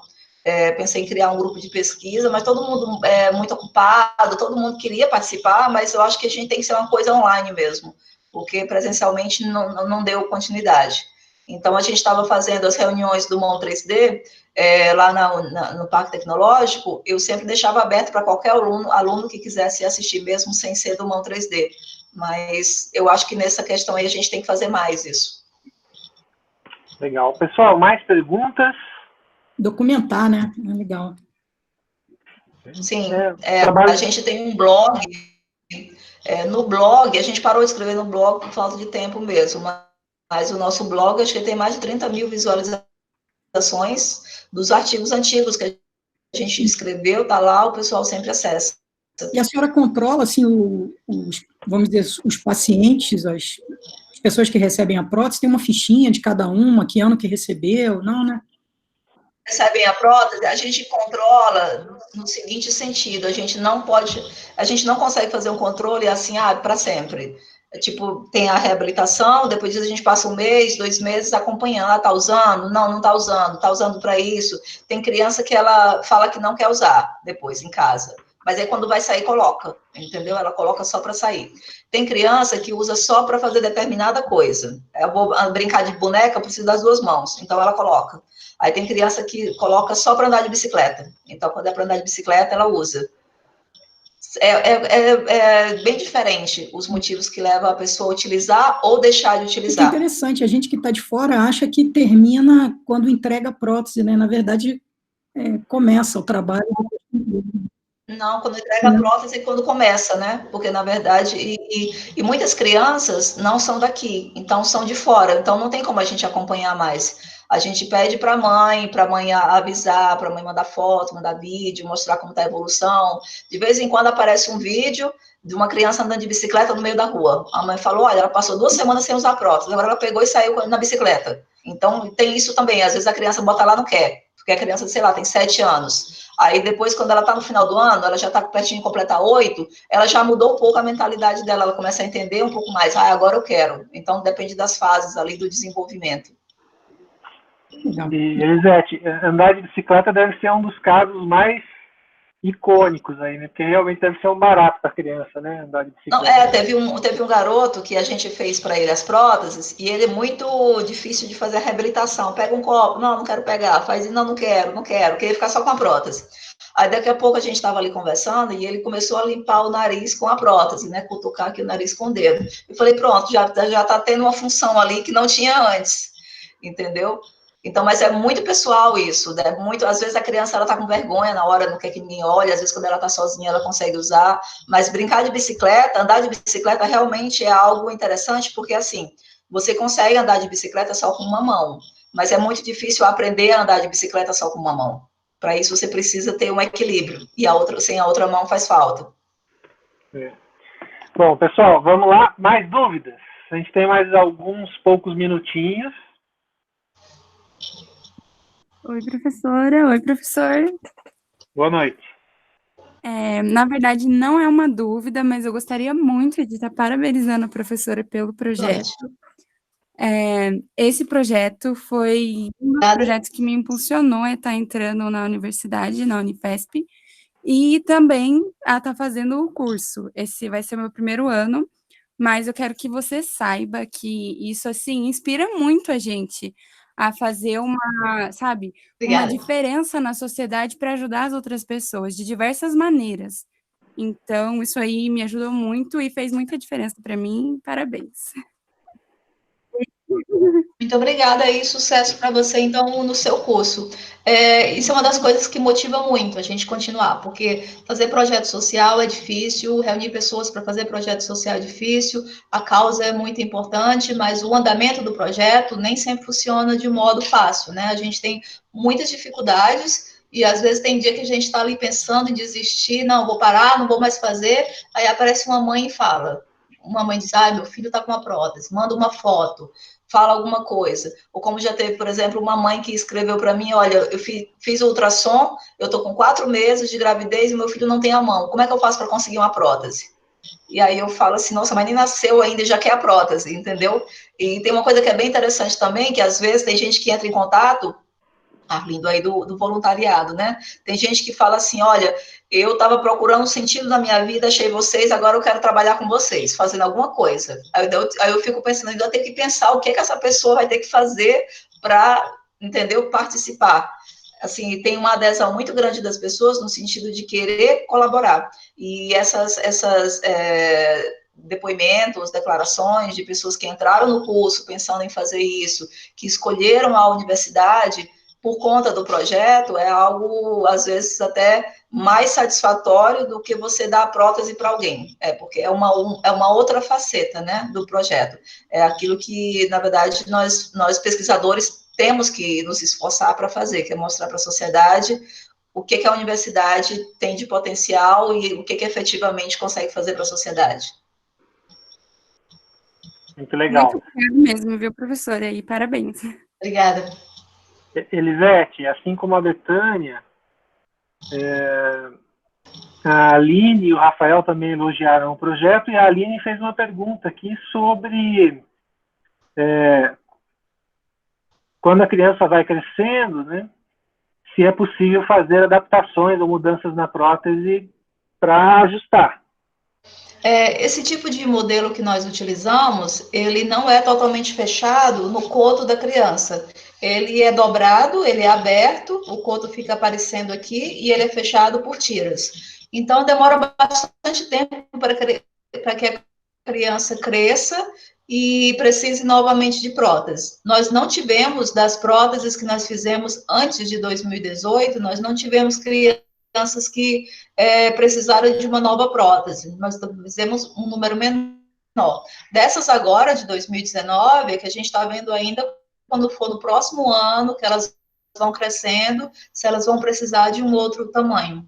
Mas, geralmente, a gente faz, inclusive, a mão um pouco maior que a outra, para quando ela começar a crescer, não ficar já na necessidade de ter outra prótese. Tá, interessante. Oi, eu não entendi. A gente precisa começar a fechar. Elisete, eu queria te fazer uma pergunta aqui sobre, não sei se está nos slides, para o pessoal tomar contato com o projeto e ajudar a divulgar.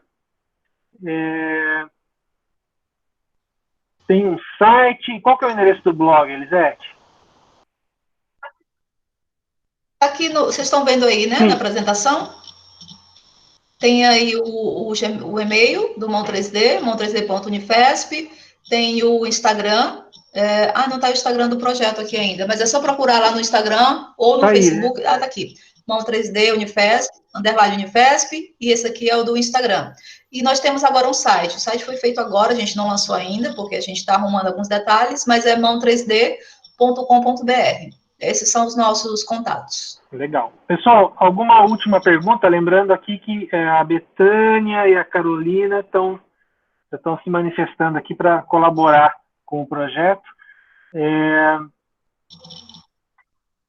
Quem tiver interesse em participar do projeto, colaborar, conhecer um pouco mais, entra em contato comigo, pode entrar em contato direto aí pelas redes sociais, acho até mais fácil do que por e-mail, e a gente conversa, assim. Nós estamos no momento, o Mão 3D, ele está...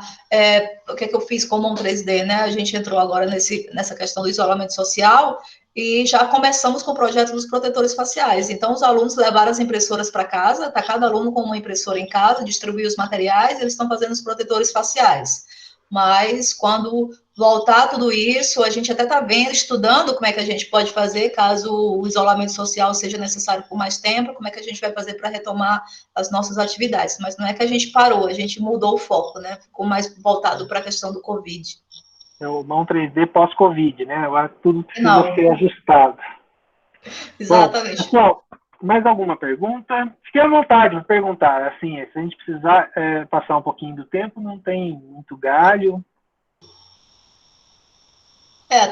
O Cássio está falando aqui que a gente poderia fazer a apresentação do projeto para empresas privadas para captar recursos. Já fizemos muitas apresentações para empresas. A questão é que as empresas elas só fazem doação se for uma ONG. Então, elas ficam esperando que a gente crie a ONG para fazer a doação. Para a empresa não é viável fazer nenhum tipo de doação que não seja por intermédio de um CNPJ para fazer. Então, já tem até algumas empresas esperando, mas realmente a gente ficou nessa questão aí de fazer o registro da ONG.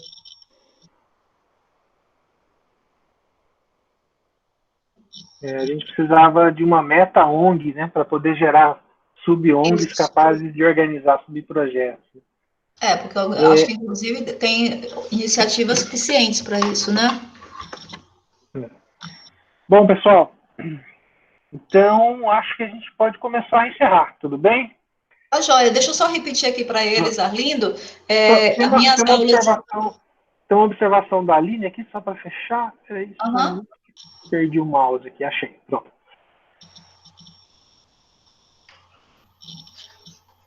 A pergunta da Aline, ela fala o seguinte, né? Vou ler aqui o chat. Tem uma professora, no caso é a Luciane. A Luciane, né, Capelo? Isso, que dá aula na Unifesp também, deu aula para a gente esses dias. Ela é fisioterapeuta e trabalha com células regenerativas, se não me engano. Em relação aos ossos. Da possibilidade de ver alguma coisa nessa área, porque uma das minhas linhas de pesquisa do meu doutorado foi em tecido ósseo, né? Então a gente queria começar a fazer alguma coisa na área de osteoporose, tem até alguns projetos iniciados, mas realmente agora com o Covid parou todos os contatos, porque mudou o foco. Eu ia só falar, Lindo, que para o pessoal pode acompanhar o meu Instagram ou o meu Facebook, que é só pedir solicitação que eu libero, porque na quarta-feira e sexta eu dou aula de manufatura aditiva. E nessa quarta vai ter uma aula bem legal, porque vai ser o professor Jorge, lá do CTI de Campinas. Ele vai falar sobre impressão 3D de metal, e ele vai falar sobre os trabalhos que o CTI de Campinas faz, que é de impressão 3D para calota craniana.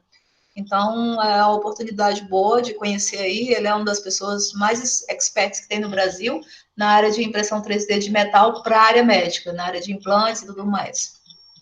Muito legal. Se você quiser, você pode me mandar um lembretezinho que eu repasso na lista. Então. Eu te mando o link aí para o pessoal. Legal. Bom, então... Então, pessoal. Então, beleza. Podemos encerrar? Sim. Joia. Pessoal, agradeço a presença de todos, mas, sobretudo, agradeço a professora Elisete, a segunda palestra na série. Tá bom, né? Nossa recordista de palestras na série. Eu agradeço duplamente. Obrigada, então. Obrigado, Elisete. Tchau. Valeu, pessoal. Boa noite.